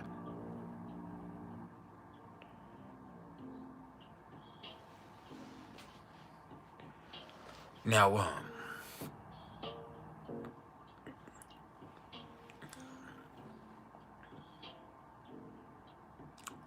with this right here, even though these people could easily get swept up in a hedonistic wallow of sexual gluttony, they could also get stuck in a stubborn display of arrogant ignorance. See, these two people right here are really fucking stubborn, and Leo is extra, and Taurus, if they feel strongly enough about something, they're not fucking moving. Leo is going out on their shield. Once pride is involved, they're going out on their shield. With with Taurus, if something is challenging their value system, they will not move. That's the truth. So the square of this is dynamic. This is a fixed square. These people right here can have big time issues with each other. Especially when you look at the sun square to the sun. When you look at synastry and you see a Leo sun square to a Taurus sun, first of all, they could be easily attracted to each other. Because the Leo sun is going to seem like something that's valuable, whether it really is or not. It puts on a good face, a good show, a good front in some cases. But you could also be getting an exaggerated effect. Now, the Taurus sun, they think they know value when they see it, and their ego is behind it. And now, see, let me also tell you that a Taurus sun, in their own way, is looking for something that they can own, that appreciates with value, that they can possess, someone that they can possess, even.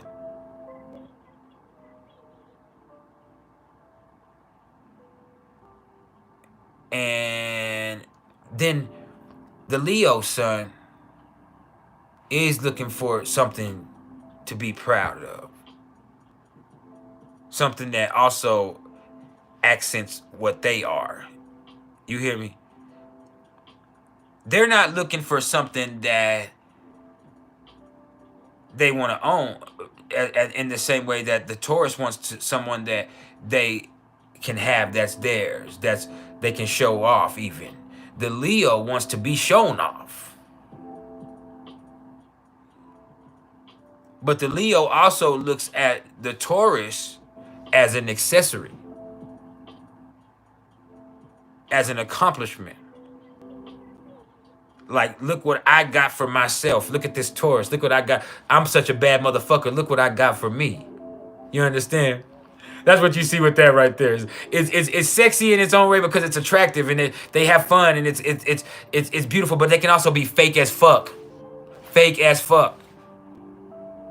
It's about the show. It's about looking like everything's together, and really away from that, they don't even. There's a thing where like they don't even have that emotion for each other because something at the beginning of this was exploited in the show of it all. Yeah, I need a few more of y'all to hit the like button for me. You rocking with one of the best. But like I said, in its own way, it's very sexy. Because these two can really have fun. These two can also really put on a show. Now, when you want to look at Venus square to Venus, let's look at Venus in Taurus square to Venus in Leo. You look at the Venus square Venus aspect in synastry.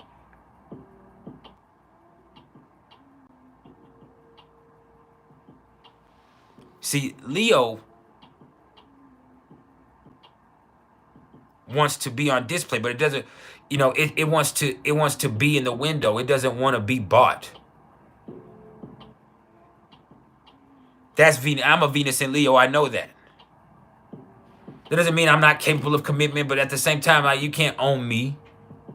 That's sometimes why I have so much of the problems that I have in my relationship, because I have attention-seeking behavior, or I myself am on live with my shirt off, tattoos out, oiled up and shit. You hear me? Like, and on the other end of that, my lady who has a square to my Venus is actually Venus in Scorpio, so it's different. It's not Venus in Taurus, but she's more or less like, man, why are you doing that? But for her, it's an emotional, it's a trust thing. It's not the same with Taurus. Taurus is like, why? You don't have to do that. You're much more valuable if you keep your shirt on. You're much more valuable if you keep your shirt on. Because then they can be waiting for what they want to see. But Leo wants to put on the show.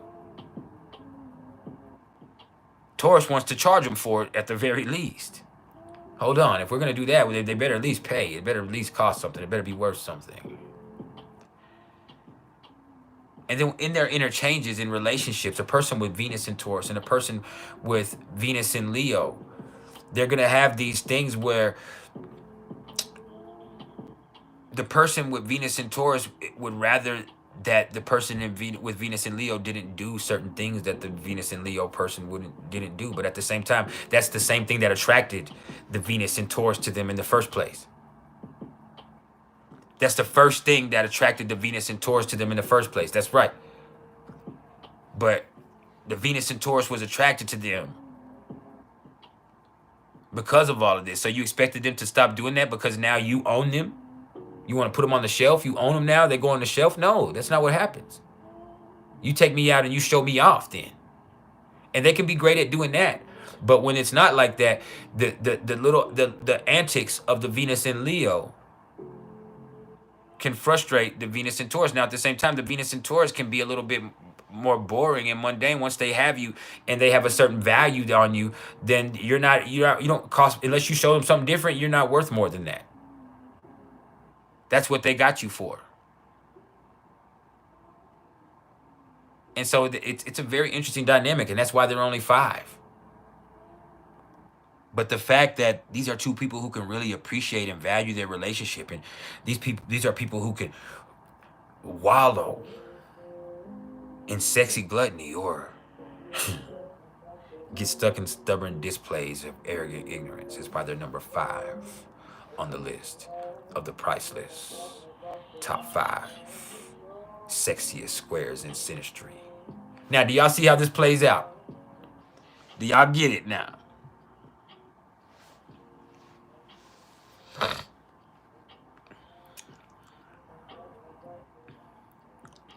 Well,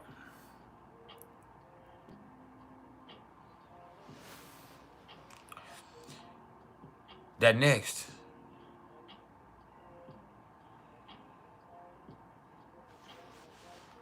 brings us to number 4. Number 4 on the list of the price list, top 5 sexiest squares in synastry, is going to take a little bit of that same energy we just talked about there. We're going to ramp it up a little bit. See, a lot of what's going on with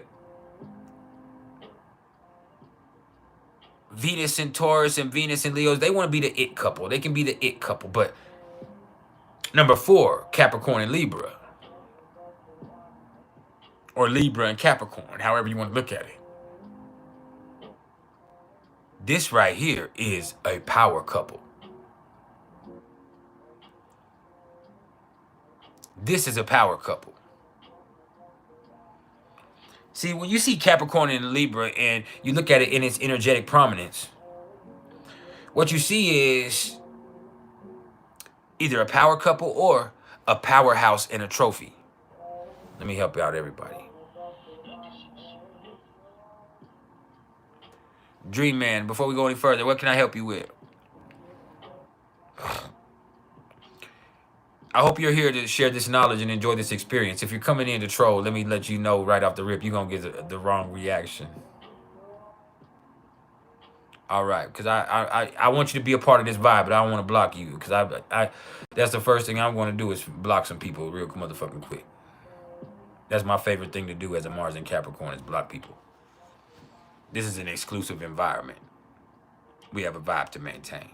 So being high is great. You see me?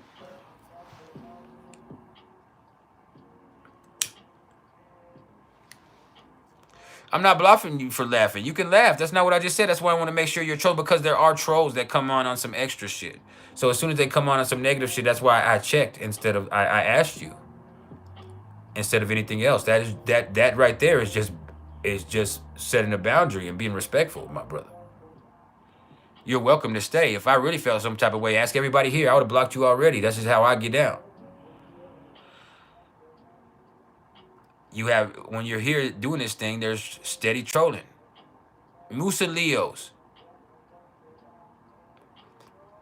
We all, it's all love, my nigga. But look here. Musa Leos. We're talking about squares. Leo and Libra are sextile to each other. So that's another aspect. These are squares. This is the square aspect that we're speaking on right here. Now, like I said, we're on Capricorn and Libra, and this could be either a power couple or a powerhouse and a trophy. See, the beautiful thing about Capricorn and Libra is this is something that's built to last, because you can even look at with Capricorn and Libra, it's not a focus on emotions. That's what's crazy about this relationship. Is it's sexy, but it's not a focus on emotions. That's why it's only number 4 too. But what it's gonna focus on what works. What works for this to go long term. This is something that is built to last. With Capricorn and Libra, there's something in it where it's like, you know what? This might be a problem, but that's my problem. You hear me? But ultimately, with Capricorn and Libra, there can be a lack of sincerity and emotion.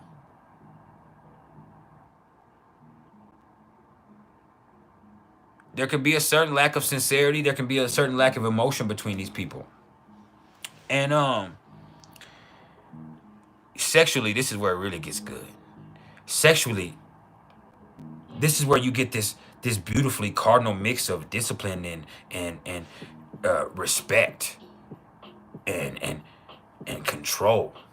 Matter of fact, you call it discipline, desperate control versus manipulative submission. See, Libra knows that Capricorn likes to be in control. So Libra allows Capricorn to think that they run things. Libra, and this, they're both cardinal. One is not stronger than the other. Just because you think Capricorn is more assertive and Capricorn has that authoritative energy, that doesn't mean that it's stronger than Libra or even better than Libra. No, Libra is still cardinal air. Libra just knows how to deal with people. So they understand what Capricorn wants and how Capricorn operates. So they allow Capricorn to have a certain push and pull. In that, they get what they want. Through allowing Capricorn to think that Capricorn is in control of a situation and that Capricorn is in charge, that gives the Libra control of the situation manipulatively. Especially when you're looking at the sun in the sun. Libra suns, they're not submissive, no matter how it seems, but they know how to be submissive. They're not submissive. This is cardinal energy, but they know how to be cooperative. You hear me? And so with that willingness to cooperate, with that willingness to understand, with that willingness to separate emotion from it all and subjectivity and look at things from a standpoint to say, hey, this is what's better for the both of us. This is how it works out, is if I allow you to have the perception of control. You're just going to do what I want anyway. If I allow you to think you're in control, you're just going to do what I want anyway. Because you don't want to be in control. You want somebody to tell you you're in control. You want somebody to give you the status of being in control with that Capricorn energy. What you're looking for is not the power that comes with it with Scorpio energy, but the status or the achievement that came from being able to have such a position with the person.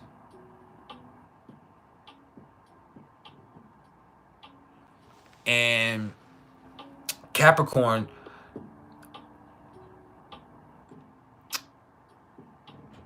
feels like Libra is dedicated. Ultimately, it really feels like Libra is dedicated. And that's why the first thing I want to look at this, or the second thing, because we already kind of said sun to sun, is look at Venus square to Saturn. So let's look at Venus in Capricorn square to Saturn in Libra in synastry. See, this right here would be something that's made for marriage.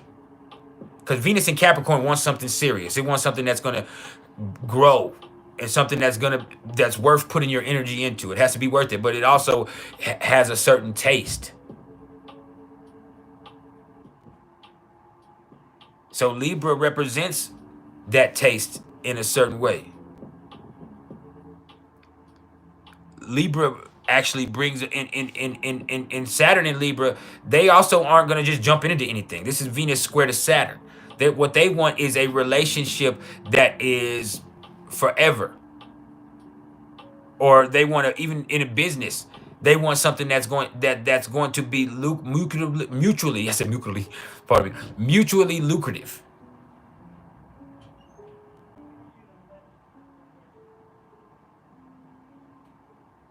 Things that are for us. And so it might seem like it's unemotional, and it might not even be the most passionate thing, but it's something that works.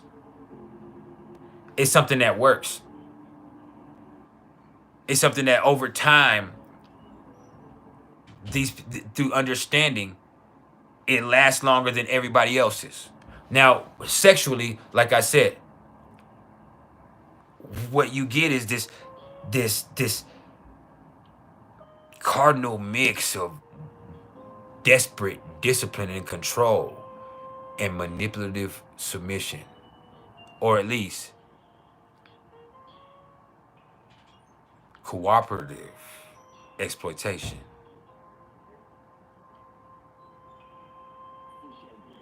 Do you hear me? And all of that is why Capricorn and Libra are number 4. Now, we're going to switch up on the axis to number 3. Because number 3 takes the energy that those two and it gets emotional. It gets dynamic. Number 3 is Aries and Cancer. And I've experienced this in real life. I've had this connection before. It's a motherfucker. See, Aries and Cancer is passionate and volatile. Plain and simple. This is cardinal fire, cardinal water. This is impulse and emotion. It's sex and war, and nobody wins in the end. Nobody wins.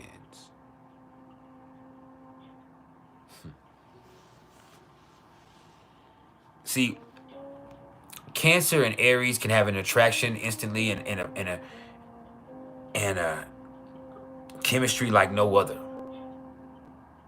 But once those fucking feelings get involved, man, it's gonna be some harsh lessons learned with these two. See, Aries is passionate but not caring. And they can be affectionate, they can be loving, but for them, in its energetic prominence, Aries can also be very selfish. It wants what it wants. And it's cool with pleasing you as long as that is in the process of Aries getting what Aries wants. And Aries is a go-getter. Cancer likes to wait. And so there's this thing where Cancer is afraid of rejection. Aries isn't. So a lot of times, while Cancer is looking and watching, Aries is what comes and says, you know what, I got you. And snatches up the good old Cancer. Gets at him. Makes him feel crazy. And then rocks their world. And then also the Cancer, in their own way, as soon as they get involved with this Aries, they're trying to change them. They're trying to change them. You're not going to change them. And that creates a really dynamic energy between the two. Like they get into this mix where it's like immediately there's this connection. Immediately there's this dynamic tension between them because of this cardinal square and this emotion and impulse. But there's also this thing where Cancer immediately is going to try to change Aries. And Aries ain't going to change. Aries is primitive, primal, savage, selfish, self-centered, strong. Now Cancer is equally strong. So there's the problem. There's the issue. Like, no, look, I love you. I'm not going to give up on you. And then Aries is like, yeah, that's good. I love that you love me. I love you. But I love me.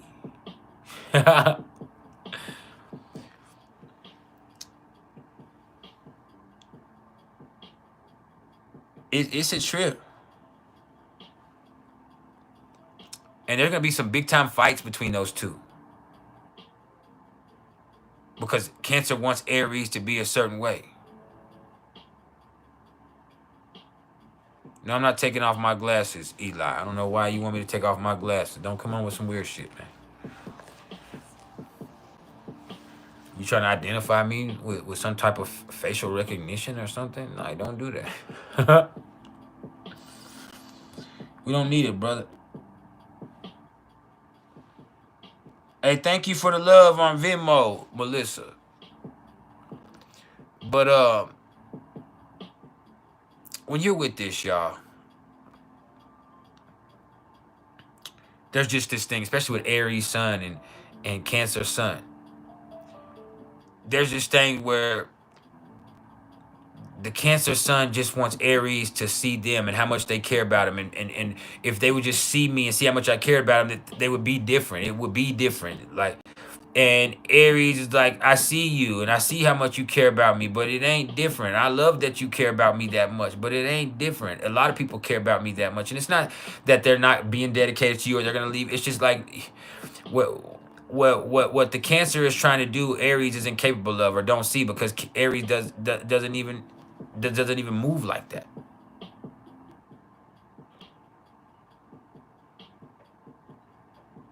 It doesn't even move like that.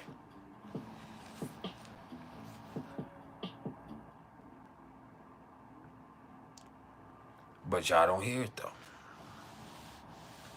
And then when you want to see this, let's look at Cancer ascendant and Aries moon. See, Cancer ascendant is going to be a very caring person, and they take their bonds with people seriously, but they take them so seriously that they don't want their sensitivity to be used against them. But the problem is Aries moon is impulsive, and they want to be in a relationship with a person like that, but they're not thinking about the future. They're thinking about what they want right then. The Cancer ascendant is thinking about what they want what they want for the future and what they're building and what's going to happen moving forward. And so a lot of times there becomes this dynamic tension where it's attractive, but it's not something that's going to be healthy. It's sexy even, but it's not going to be healthy. And then it's like, damn, you hurt my feelings again. And it's like, motherfucker, you asked for it. You asked for it.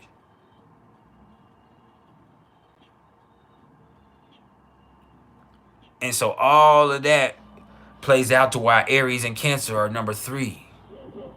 The fact that that's passionate and volatile, it's impulse and emotion, it's sex and war, and nobody fucking wins. It's the fact that sexually they're attracted to each other right off the rip.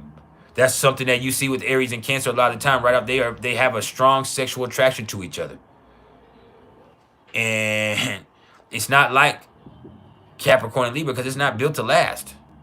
Because it's something that's built on emotion and impulse. It's something that they I felt this type of way, so we jumped into this, and I wanted, I wanted something that wanted me, and you wanted me, but I don't know you.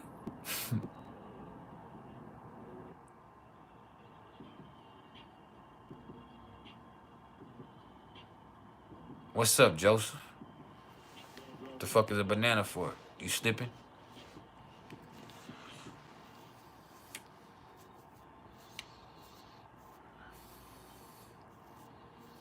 Make sure you coming in here respectfully. Now, Michelle Riley, how you doing?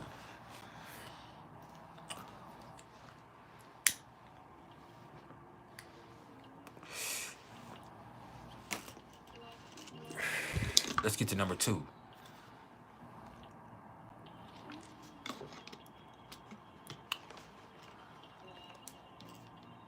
Number 2 on the list of the PrIcElEs top 5 sexiest squares in synastry.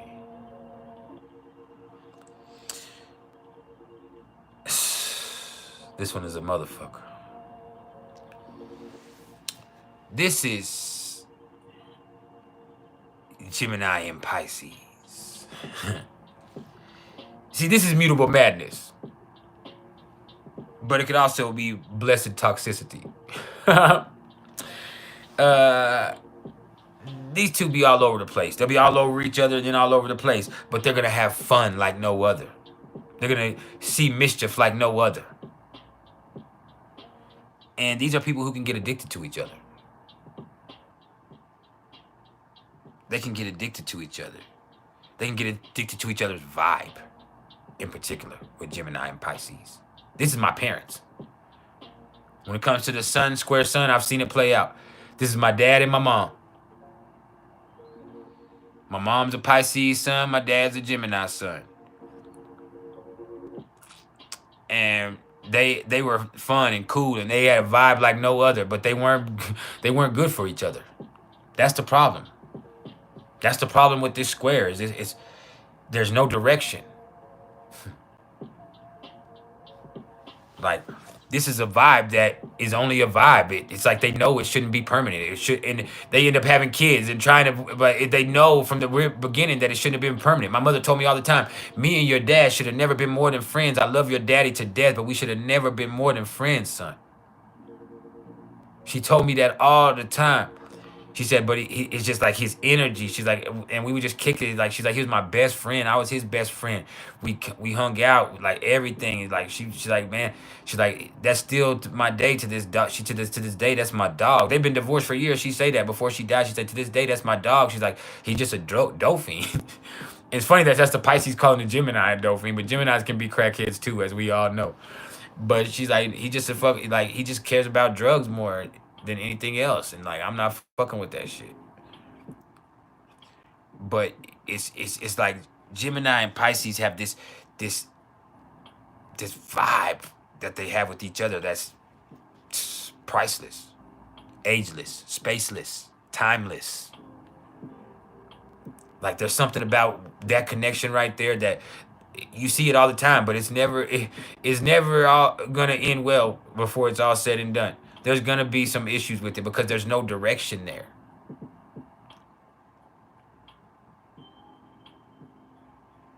But I mean, my uncle and my aunt have been together for 50 years, and they're Gemini and Pisces, but it's different. I just thought about it. My uncle and aunt have been together, but they're very close to.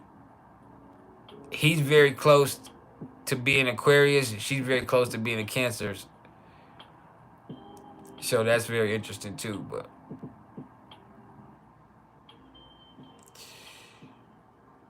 you know, it's just something that's a vibe, and maybe they that's the reason why their vibe is last forever. They're certain, but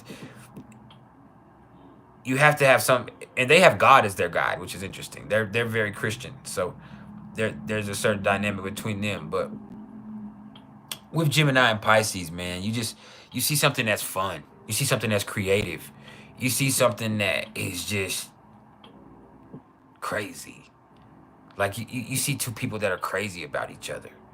And it's not the crazy about each other like Aries and Taurus. I mean, not Aries and Taurus, like Taurus and Scorpio, or like Cancer and Capricorn can be. Like, it's not that where it's like, damn, like, motherfucker, I can't stand you, but I love you and I feel responsible for you. And or it's not like that passion is so intense, like I could kill you. It's just like for them, they have a fucking infectious vibe that really affects the other one, and it could be a good thing or a bad thing, because like if you're in a positive place in your life, you could easily get a, you know, that Gemini or that Pisces could easily get around that other person, and it can easily change whatever's going on with them.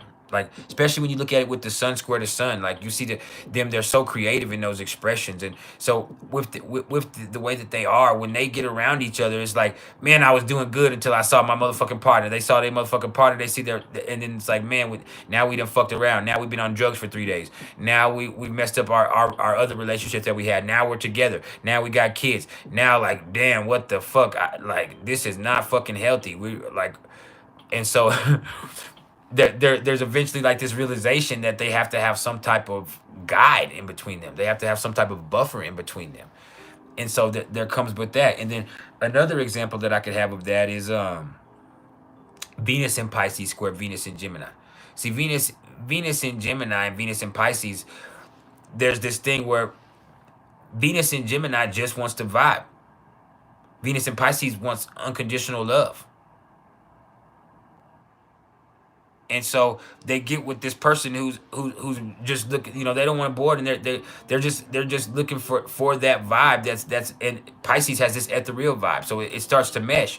But then when things get stagnant, or when things get crazy, and the Venus in Gemini person wanders off, whether it just to have intellectual stimulation with others, then you have a little bit where the Venus in Pisces starts to build a little bit of resentment. And you see the Venus in Pisces still not going to give up on that love. It's like, they're like, I love them. Besides them taking advantage of me, and them always not considering how I feel, like, I love them because like they're like, nobody else makes me laugh like them.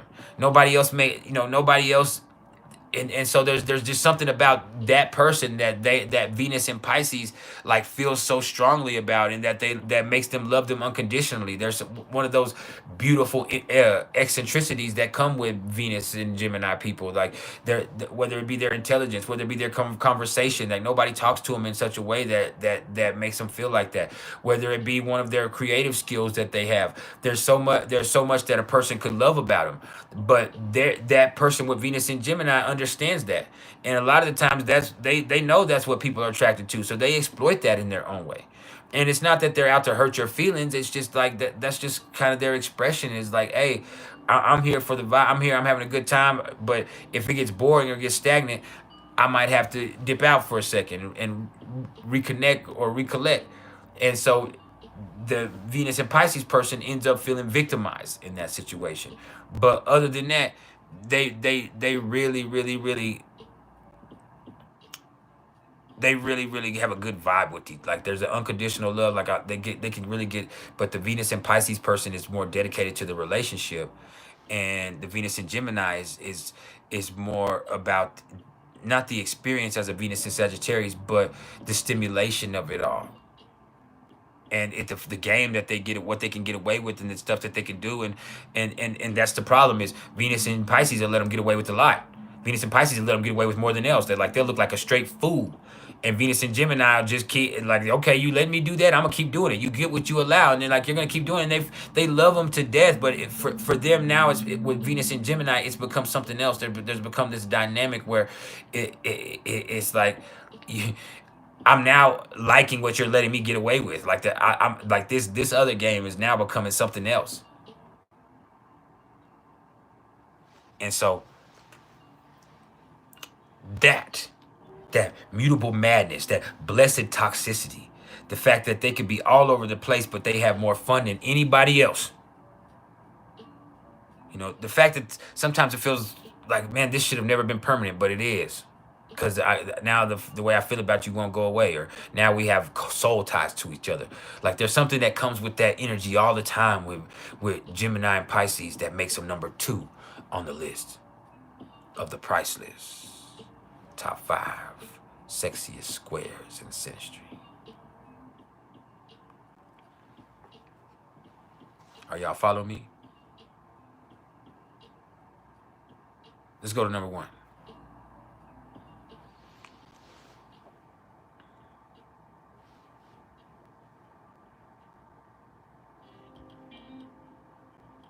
Oh no, our neighbors.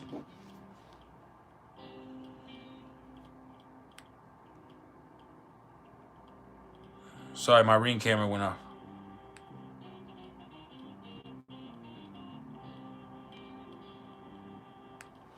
Now,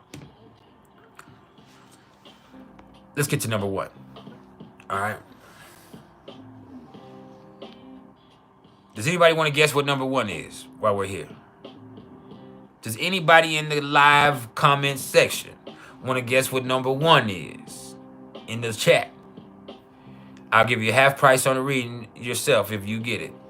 What's number 1? What's the number 1 sexiest square in synastry? And only 2 of y'all get a choice, get a chance. So it has to be the first 2 to guess.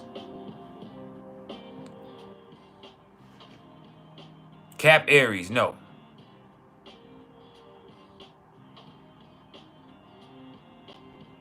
What's up, Serafina, baby? God damn it, Double A. I'm sick of fucking people winning. You got to send me an email. You get half price on any of my services. I'll send you a price list, and then you get half price on any of that shit, except apprenticeship, of course. God, I hate people winning. I hate giving away free shit. I got you though.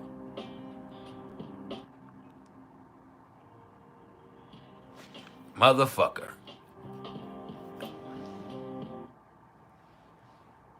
I'm gonna be generous and give away the contest, but I don't like people winning. I wanted y'all to lose. I'm gonna be honest with you. I wanted you to lose. I wanted to act like I was gonna give you something, but I didn't really want you to get shit.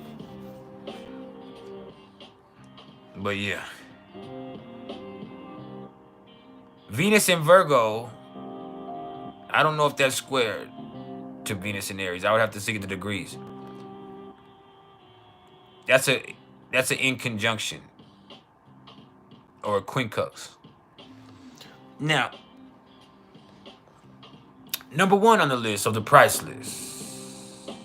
Top 5 sexiest squares in synastry.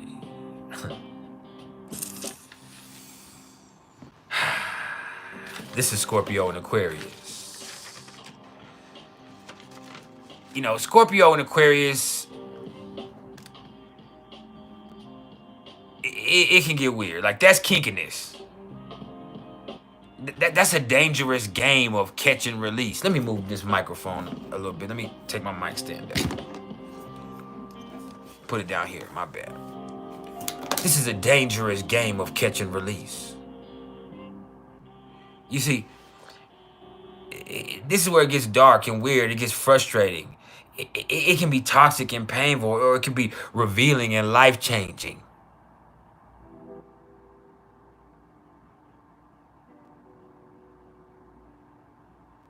See, Aquarius wants to be free.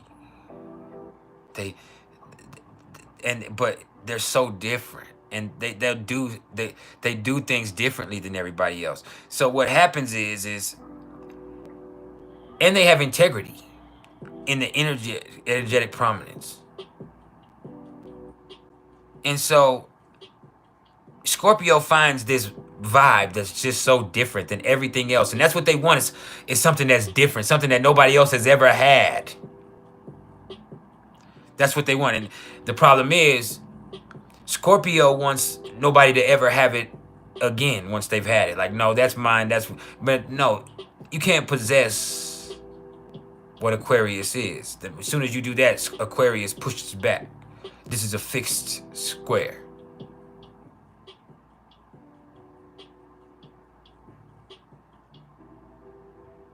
No, I was just playing. You won. You come get it. Come get your half price on whatever service. But yeah, this is very sexy because they're gonna do things sexually that nobody else is gonna do with each other. Like, they're gonna get crazy, and Aquarius is gonna do things, man. And Scorpio is gonna do things like they're gonna push the envelope. And that turns Aquarius on, because Aquarius wants to do different stuff. It wants to try and be empirical and figure out what it likes and best believe Scorpio is gonna take it further and further and further and further and deeper, and it's gonna get nastier and crazy, and it's just like, man. But Scorpio's doing it to try to keep Aquarius. They're doing all of this stuff to keep Aquarius. Aquarius is doing all this shit because they want to be free. You see the fundamental problem in that? Aquarius does all this stuff, all this crazy stuff, because it's freedom of expression. Scorpio is doing all of this stuff to trap you, to make you theirs, to show you that nobody else does it like them, to control you even.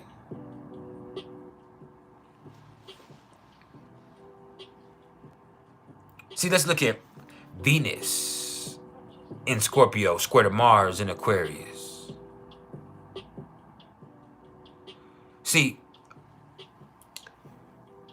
Venus in Scorpio is looking for something deeper, more complicated, more complex.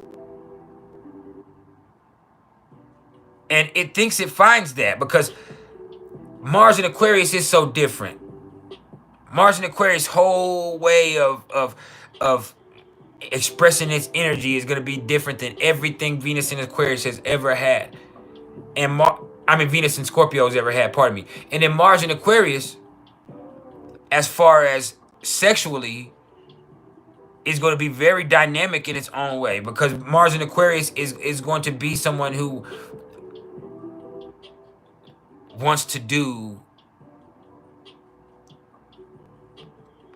like I said, different things, unique things. And so when you offer something that's unique to Venus and Scorpio, they think, oh, this is what I have to have for me forever. It's mine. And Like you can't just grab a shooting star. And so Mars in Aquarius does this different things, and Venus in Scorpio gets hooked on that, and it's sexy, and they have this bond where it's like, man. But then Mars in Aquarius is not, unless there's something that's different with Venus, is not necessarily going to be straight capable.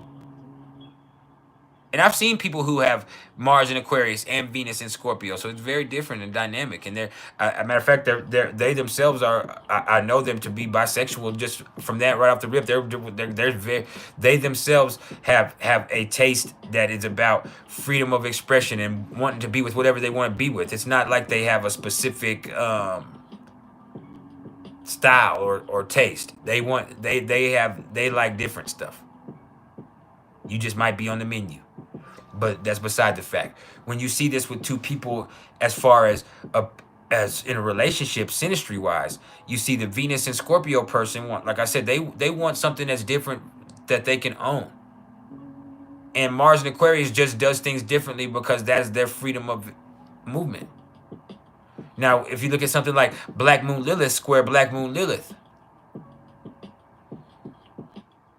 the Black Moon Lilith in Scorpio is a freak. The Black Moon Lilith in Aquarius is kinky.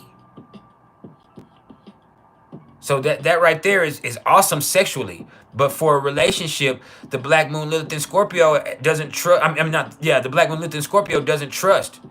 It has emotions that it has a hard time controlling. The Black Moon Lilith in Aquarius doesn't really feel. It does things, it goes through the motions, but it doesn't have emotion.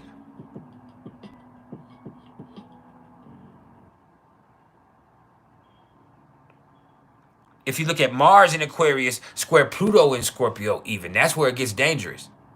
Once again, look at Mars in Aquarius and just how Mars in Aquarius is so brilliantly different in its expression of energy.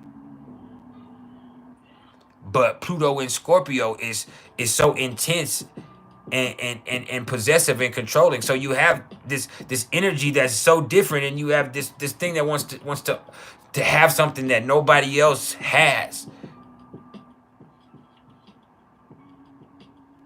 But the thing is, you want to have something that nobody else has. Mars in Aquarius doesn't want to be had.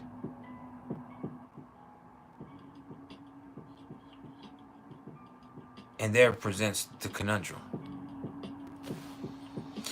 So all of that kinkiness, that dangerous game of catch and release, that weird, dark, frustrating, fixed square of just stubborn, sexy eccentricity, where there's just what they have is way different than everybody else, but at the same time, it's like, man, like I know you're gonna fuck me up, and I know I'm gonna end up angry, and I can't trust you because what you want is completely different than what I am.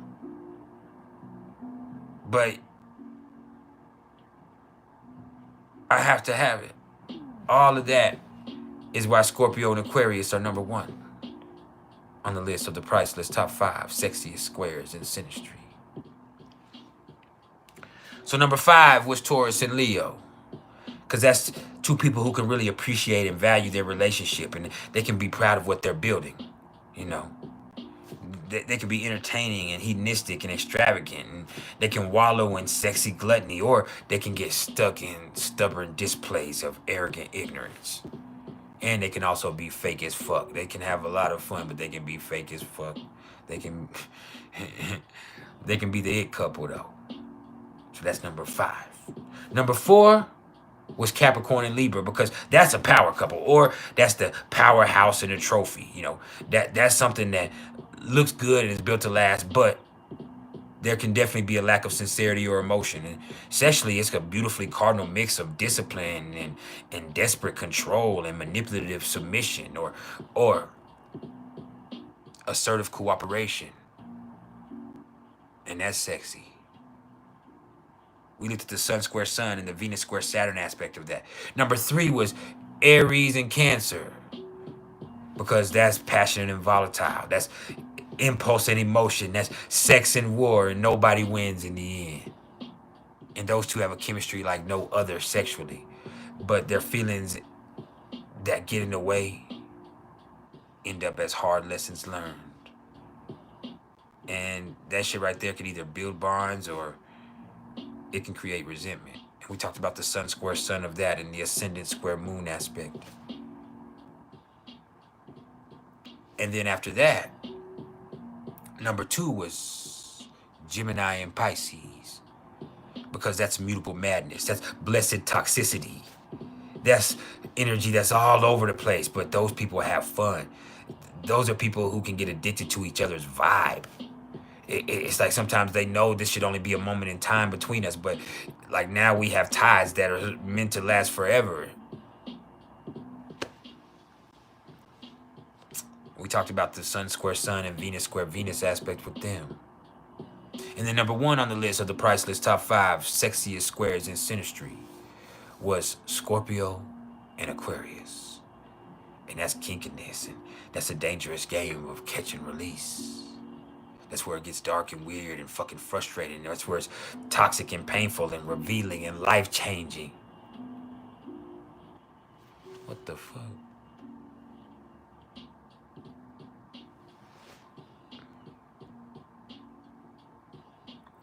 So yeah. That's the PrIcElEs top 5 sexiest squares in synastry. I hope you enjoyed it. Now we're going to be here for 30 more minutes, 35 more minutes, and then we're gone for the day. So let's make it count. Anybody have anything that they want to feel, that any of the squares that they feel like should have been on the list? Or does anybody have anything that they want to discuss as far as synastry? We're here. We're vibing. This is Scorpio moon. If y'all want to talk sexy, let's talk sexy. Wherever you want to do, let's do it. Let's go deep. Let's take it to the extreme. I'm on your team. Yeah.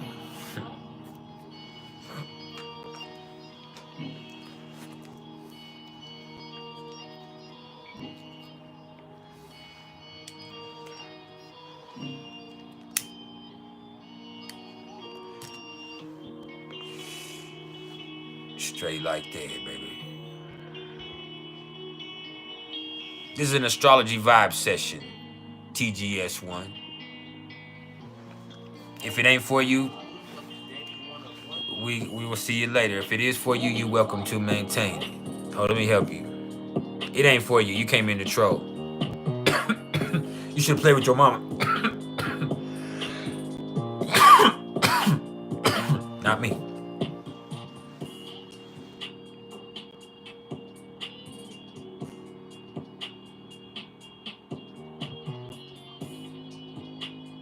Your lungs in 20 years.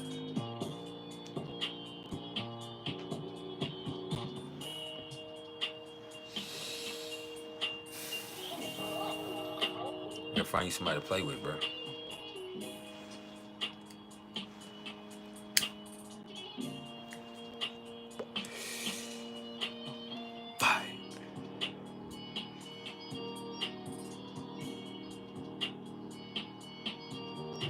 Let me help you out too, Froggy.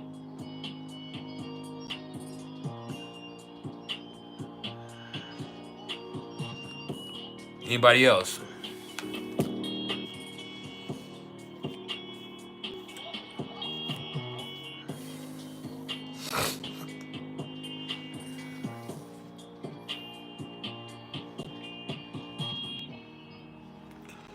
But yeah, I'm here for any questions, or we can go as soon as y'all want to go. We either gonna be here for 7 more minutes or 30 more minutes. It's up to y'all.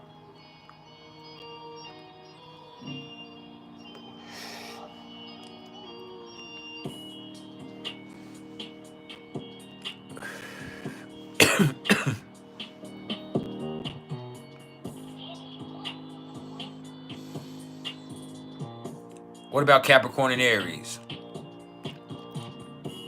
It's Capricorn and Aries. I don't see that as being necessarily sexy in my opinion. It could be, but I mean it's not. They just didn't make the list. It didn't make the list.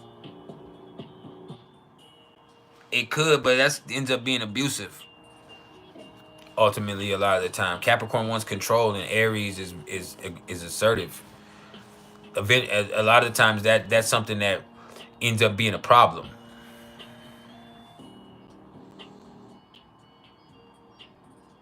Then Danny, you said what square would 50 Shades of Grey represent if I'm familiar? Probably Capricorn and Libra. I would say Capricorn and Libra, with the girl, him being the Capricorn and her being the Libra, and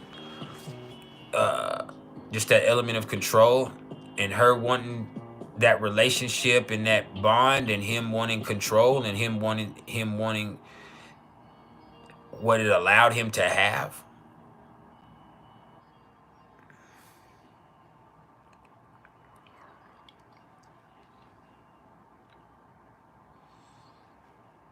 You feel me? If that makes sense.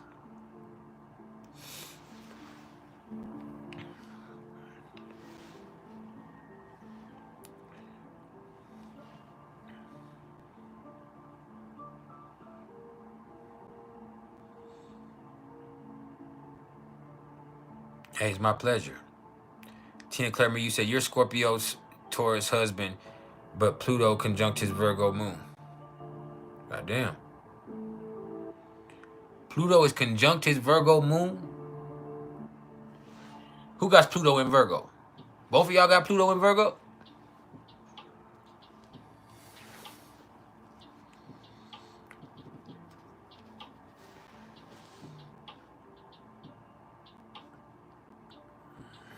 You said, how about in a person's individual chart? Taurus, Venus, and Mars in Leo. That's a good thing. You're a very proud person. You're proud of whatever you do. You're proud of yourself. You approach situations like they were already yours. You have a lot of self-esteem. You know what your time is worth. You know what your energy is worth. So that just plays out really well with you. But you're not willing to compromise that. So sometimes it does lead to some frustrating displays between people, or some conflicts. But other than that, like what I see is you know what your time is worth. You know what you're worth. You know what you're you kind of do. Look at situations when it comes in value, when it comes in terms of value or worth, and you yourself are very proud of who you are. You're very extravagant in your own way, so you make sure that you can have it appropriately, so you can stunt.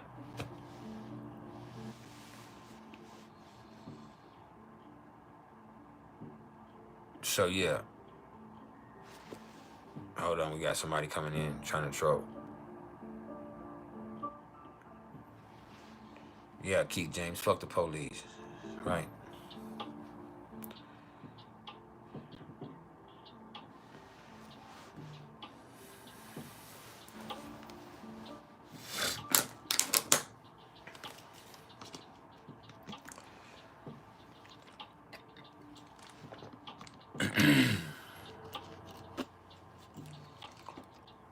But yeah, any more questions? Keep them coming. We here for a little bit longer.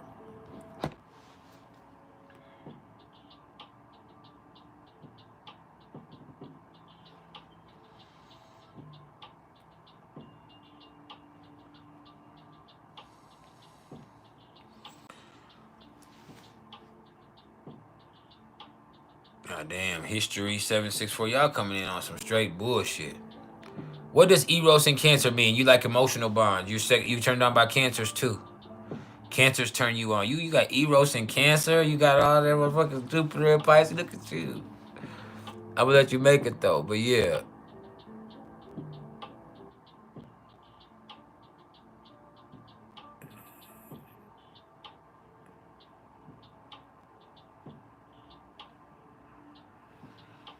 But yeah, man. Eros in Cancer. You like emotional bonds. That's what turns you on. You want somebody that that cares for you, somebody that's nurturing your emotions, and somebody that you feel like really has your best interests at heart. Like that's really important. Always, sorry, so I need.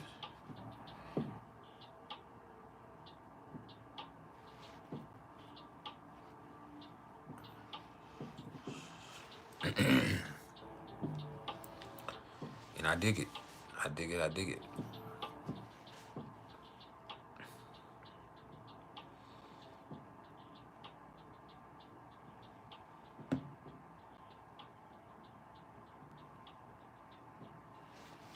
Dilemma, what's up? Where you been?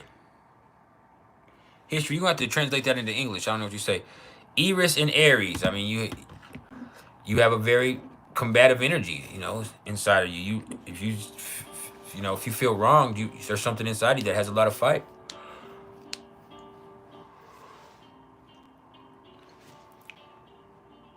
What's my take on Pluto and Libra and Cancer Moon? Uh, I mean, I would have to look at everything else, but and you talking about in one person are you talking about yourself? You have Pluto and Libra and you have a Cancer Moon, right? Is that what you're asking me about, Miss Colston? Sole depositor means the only planet putting something there. It's the sole depositor. That's what's putting it there. That's what's placing it. It's when you deposit something, sole depositor, single depositor. Okay, what's my take on Pluto and Libra and a Cancer Moon? A person with Pluto and Libra and a Cancer Moon. Well, the person with Pluto and Libra is looking for a relationship, but they don't really express how they feel very easily, as far as emotionally. And the person with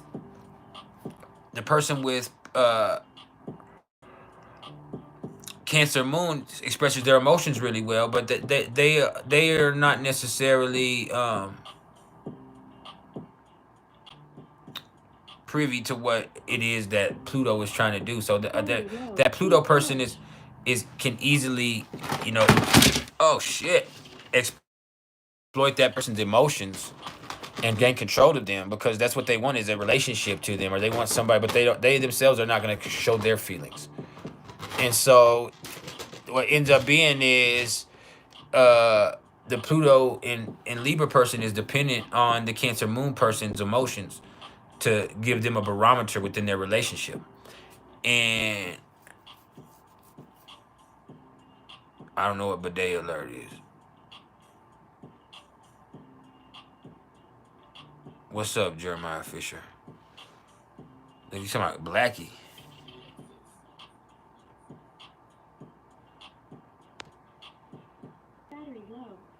You coming in racist? You gonna get blocked immediately. Go eat a dick. It's that type of day. But yeah, ultimately, just with that right there, the Pluto and Libra person is, they don't express their emotions real well, but they're looking for something to be a part of, and a relationship with that. Not all Pluto and Libra, but I mean that's what you're asking, is relation to the person with the Cancer Moon, where the person with the Cancer Moon is a really emotionally expressive person. So a lot of the times the Pluto and Libra person is just looking for a barometer that can tell them how they feel, and they can look at somebody as a springboard of their emotions, and they can react off how that Cancer Moon person is feeling all the time. But they themselves could build up resentment, because it's like all they're doing is always reacting to the way the Cancer Moon person is feeling. And at the same time, there's manipulative and little passive aggressive shit that they both do to each other, because neither one of them are really uh, openly assertive.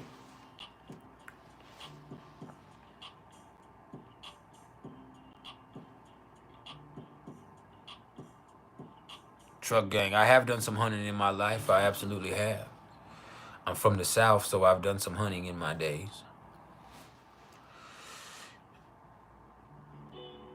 I already told you, Tina Claire Marie, I already answered Eros in Cancer. I've said it several times. You're attracted to emotion. I mean, there's even a certain attraction to Cancer people, but you want emotional bond. That's what turns you on. Is having something that's sensual and emotional and sexually. You're a very sensual lover in your own way.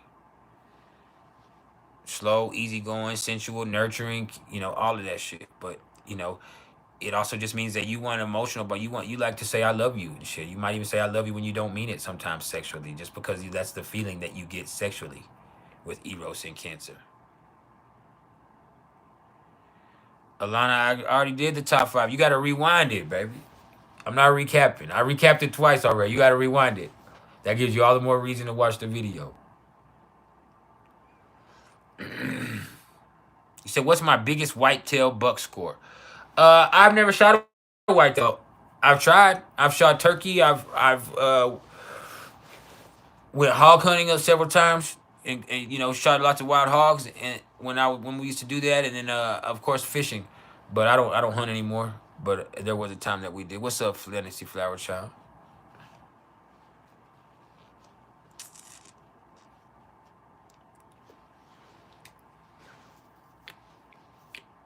A lot of y'all are late. We've been here for about 2.5 hours. We here for 25 more minutes, and I'm gone.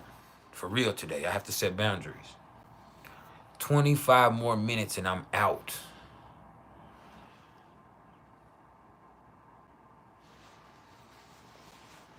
That's as long as I can stay.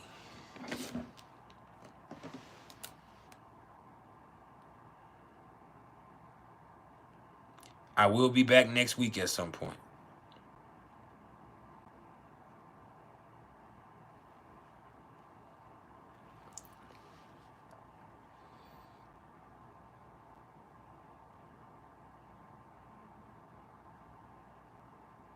Take care of your life. I don't care about anybody's sexual orientation.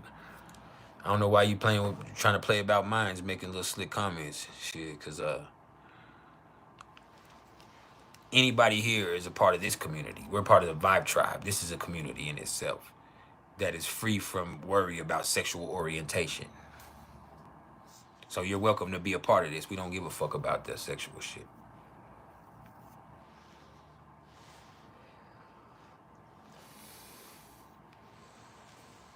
If you're a freak, you're a freak.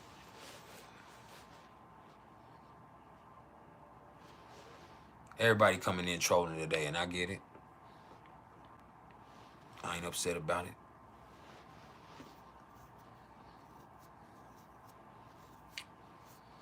Run them views up. Make sure you hit that like button and subscribe on your way out, bitch. Shit. Anybody else got any questions? Shit.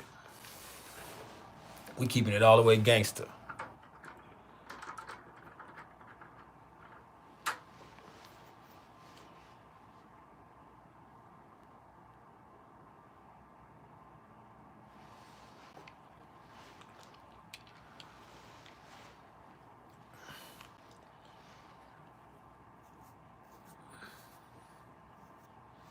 Part of fortune in the second house.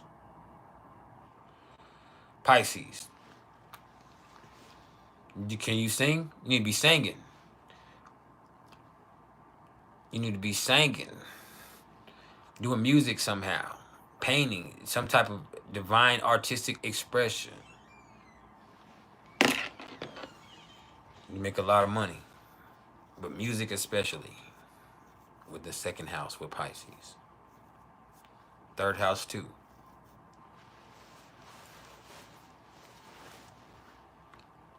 Music. Music.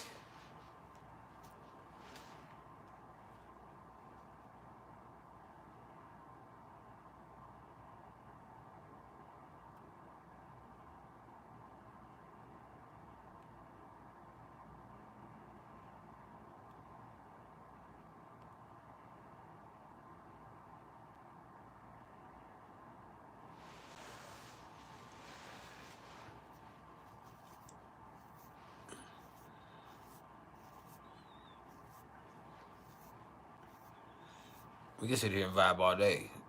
Or look at each other, whatever. I'm good with it. I still got it. I still got it.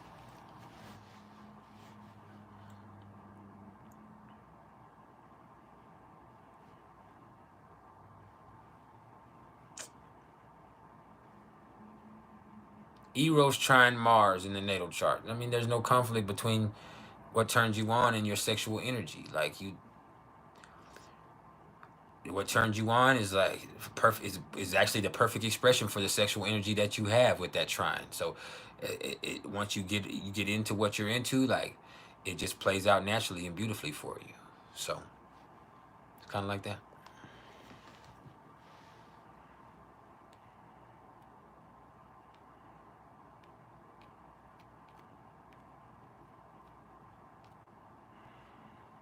It's kind of like that. I like it like that. What's up, Jake? What's up, Jake? Don't make a mistake, Jake.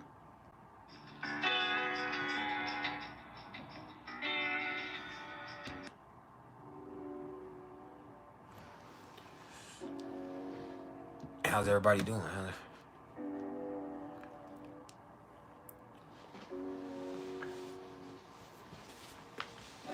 You tuned in with the motherfucking smile on your face. Yeah.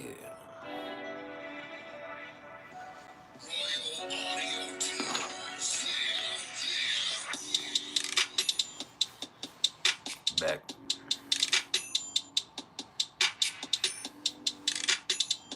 We got 20 more minutes. Let's make them count.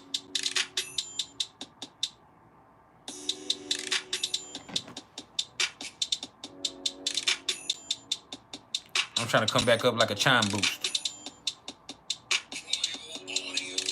Hold up.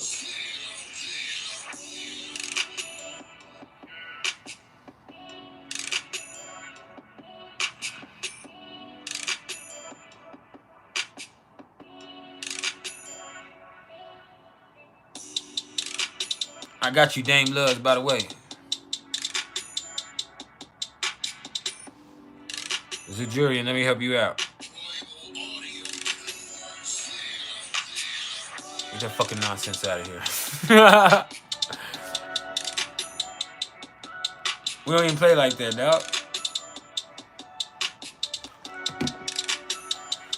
Dilemma, second house Mars in Leo. You have a lot of self-esteem. You have a lot of self-confidence. And that pays off for you in a multitude of ways. But yeah, you guys self-confidence. You got showmanship.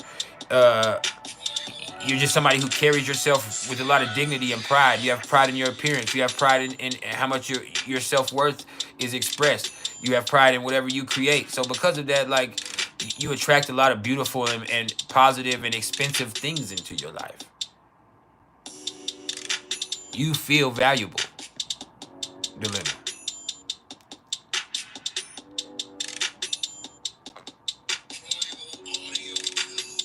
We haven't seen Dilemma in a long time here.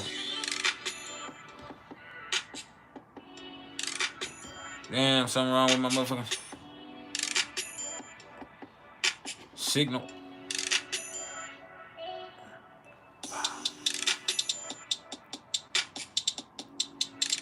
Yeah.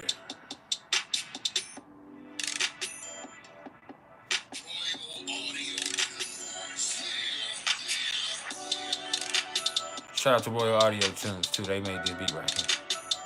Obviously. Any more questions while we're here? Damn, y'all should told me this was off center. There we go.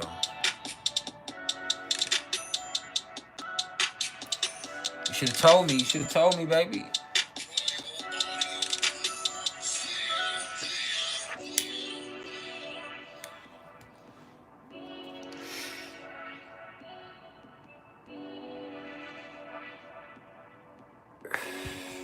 Ebony said natally she has Juno, Chiron, part of fortune, conjunct. Right now, part of fortune is conjunct your moon. Neptune is also conjunct your Mars right now. What's the potential there? Major potential. What are you gonna do?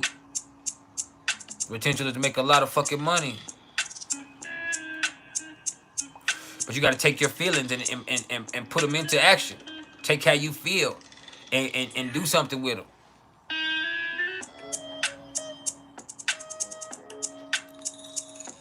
See, a lot of people are like, man, you say that it's so easy to say, but like, what do you mean? How you do?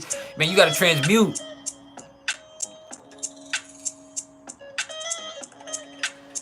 Shit, you want to be able to use this energy, you got to be able to take it and do something with it. It's fun to hear about it and talk about, oh, this sign is this, and this sign has good dick, and this sign... Nah, you want to really motherfucking get to the key to the motherfucking matrix, you got to transmute this shit. You got to understand what's really happening with this energy when I come through these transits, and you got to use it to your life effectively. You got to apply yourself, Smokey. Yeah.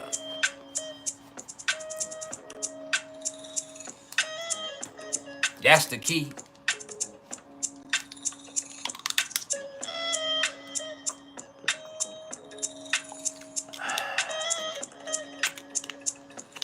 Straight like that, cuz.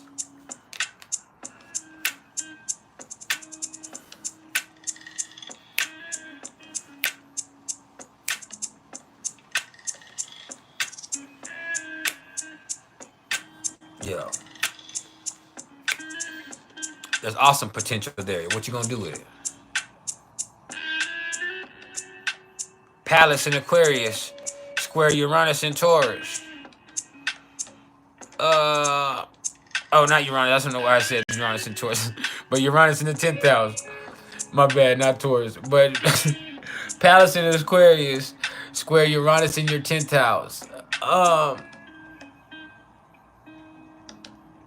mean, it's crazy that you have Uranus in your 10th house and Palace in Aquarius because it's kind of the same energy. Like, you're so unique, you're so different. You bring this spark plug energy into situations, but Uranus in the 10th house is like, because of that, like, you need freedom, and so you could have so many opportunities, but you don't. It's like you don't want to be defined by any opportunity or anything. So sometimes you miss out on great opportunities and great things that would be just for you because you're worried about being defined by something when that's actually all you need.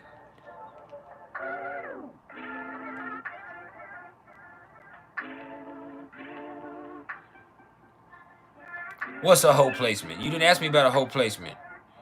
If you want me to tell you you was a hoe dilemma, I would have told you you was a hoe if you had some hoe in you or you whoever had some hoe in her. Let me see.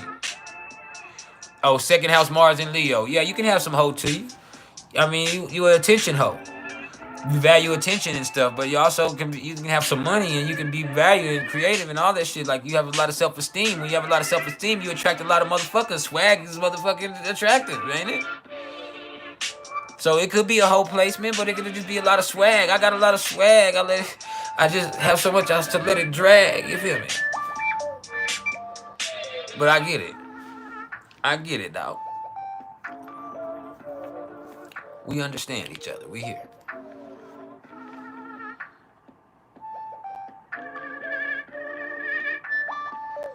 Say what? Do we attract what we want? No, we attract what we attract. You have to learn how to attract what you want. That's a learned practice. You hear me? Jamie Tingy. You said Pluto, Saturn, Lilith in Libra in the 12th house. You codependent. You fucking codependent. And you don't even care about the person. You just want to be you need to be in a relationship. You don't feel pretty sometimes.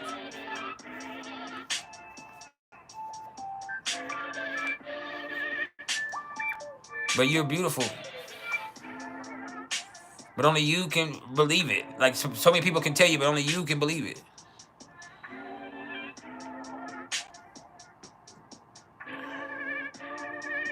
You attract what you attract, not good or bad. Tina Claire Marie.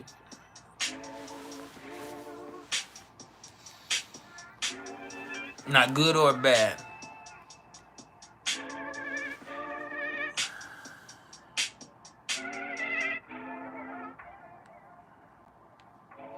And my neck. God damn, my neck. Oh, it's hurting. Please pop. I just want my neck to pop, y'all. It's hurting. That's why I can't be here for long today. I've been in this chair too long. We got 10 more minutes and I'm gone. Palace in the first with an Aquarius moon. I mean, you're just, like I said, you are a unique soul. You are very different. You care about everybody. Like you really are. Like, you're somebody who really cares about everybody. You might not have a lot of personal feelings for a lot of people, but it's because you care about everybody. You can't have a lot of personal feelings for everybody when you care about everybody, because that personal feelings gets in the way of that. And so you have so many friends. You have such a unique soul. You have such awesome bonds with people, but you also, like, you're just different.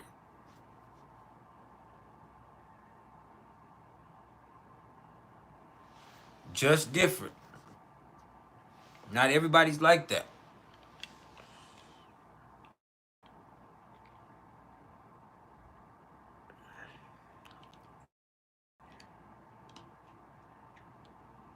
Pluto trine Palace. He said Mars and Leo in the second. I already told you about Mars and Leo in the second half. Pluto trine Palace. I mean, you have a unique understanding of people. You can help that. Right there. Help you help everybody. You have a unique gift for organizing things that can help a lot of people. Like you really care about Pluto with Palace in Aquarius, like you really fucking care about other people. You really will bend over backwards to help the world. Like you want the world to be a better place. So your understanding of other people with Pluto and Libra, that natural fundamental understanding of others could really help you out in getting that. So yeah, all of that's there. My motherfucking neck hurts, cuz.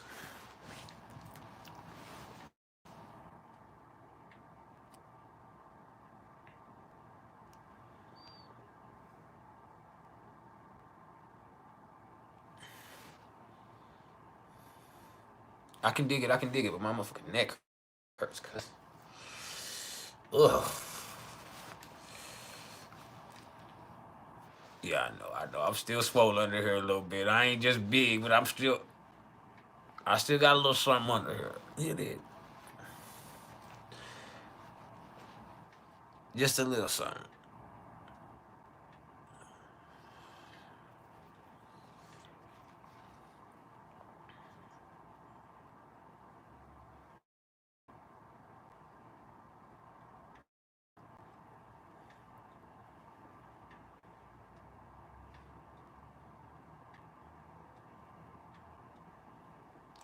I know that the neck is under Taurus influence.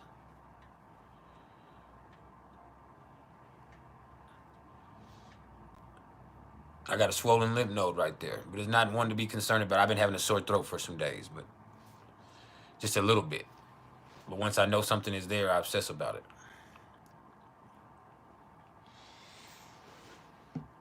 It's not like sticking out, but I can just feel it a little bit bigger.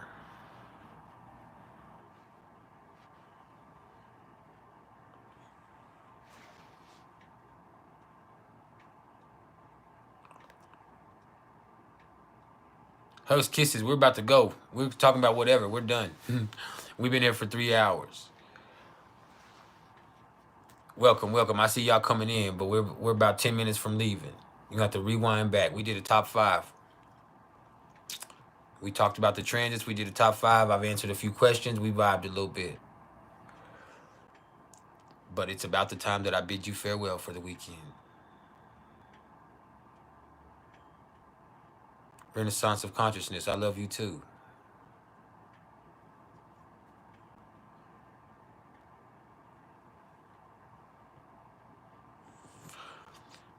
It'll be all right. I'll be all right.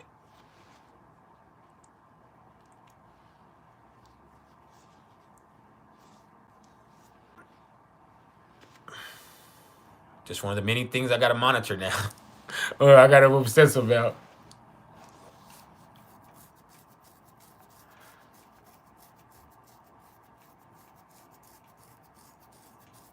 Ah, I'm itching right there. Ah, that feels good.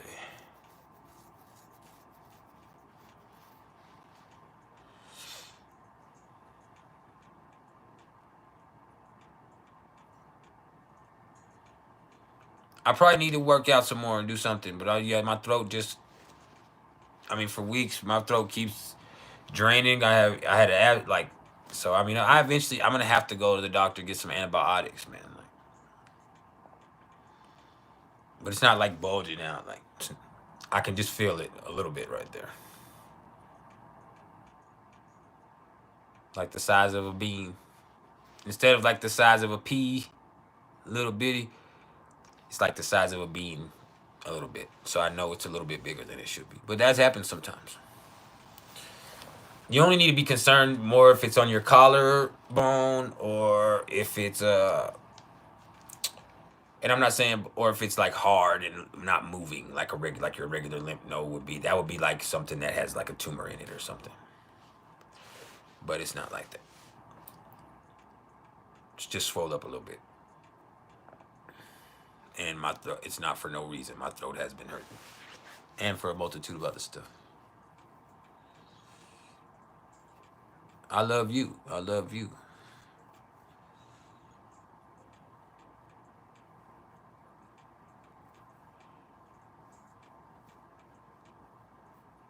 Send it, send it, send it.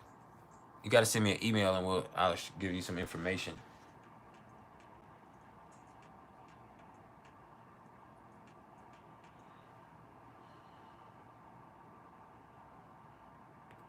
That's what we would have to do. But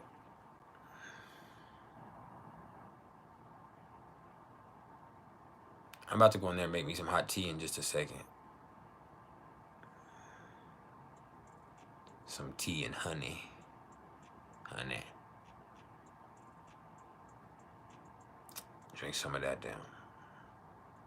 So, hey, if anybody's interested in any readings, you got to get at me. And like I said, I'm still waiting for one more apprenticeship. I'm still waiting on that. And I mean, this is a once. I mean, it's a once in a lifetime thing, but it also might be the only ones I ever take. Who knows? But it like you, this all. If you want to learn how I get it done, how I do it, which you can ask Love 12, who might. I don't know if she's still here, but how hard I go on this, you can ask Tiara. Like what you're gonna get is the keys to the game. And you develop your own understanding also, but what you're also going to get is my techniques, my tactics, my understanding of it, and see why I understand it like that. And that helps you gain your own fundamental understanding. So that's right there. I got Earl Grey tea. I don't know what kind it is. It's some Earl Grey tea. I'm fixing to go get on it. But I'm going to put some honey in it. I'm going to get on some honey and some Earl Grey.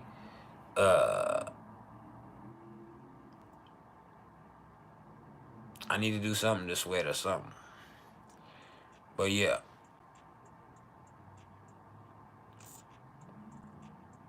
I love y'all. Y'all keep it chill till next week. We'll be back next week. Sometime next week. We've been here 3 times this week. We'll be here. Or have it been 2 times or 3? Now, it's been here 3 times this week. Monday, Wednesday, and Friday. We'll be here 2 or 3 times next week for sure. So, anybody have anything to say before we go? We got 2 minutes before we're leaving. I had to set the boundary today. I've been here for 4 hours and 5 hours and 5.5 hours in a few of these, and like I feel really drained after it. My throat hurts. I deal with the stuff like I'm dealing with now, and so I have to spend like the whole weekend letting my throat rest.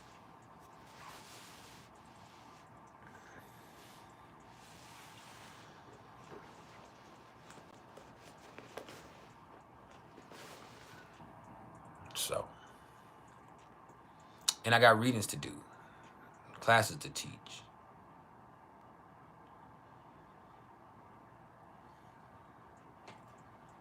Worries to worry.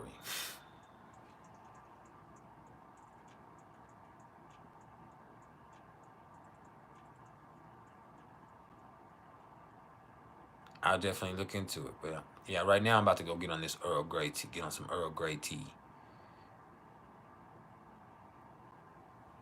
I'm gonna get better. I mean, y'all know I've been going through this for who knows how long, but I definitely need to go check myself out and see what's going on. So I love y'all. I appreciate you. We're trying to stretch it 1 more minute.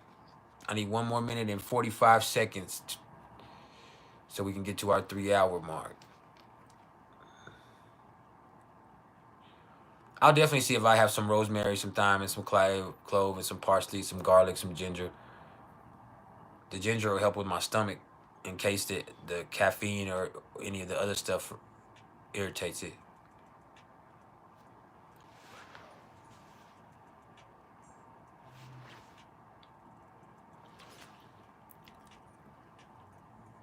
I definitely will, and I appreciate it.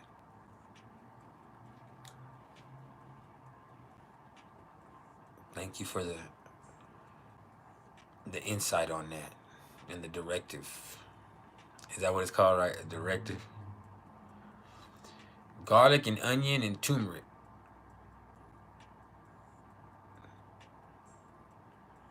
All right, I'll check it out. I've had it for months. This sickness goes on and off. It'll be gone for a few days, and it comes back for a few days, and it goes. So we got to do something with it. So I love y'all.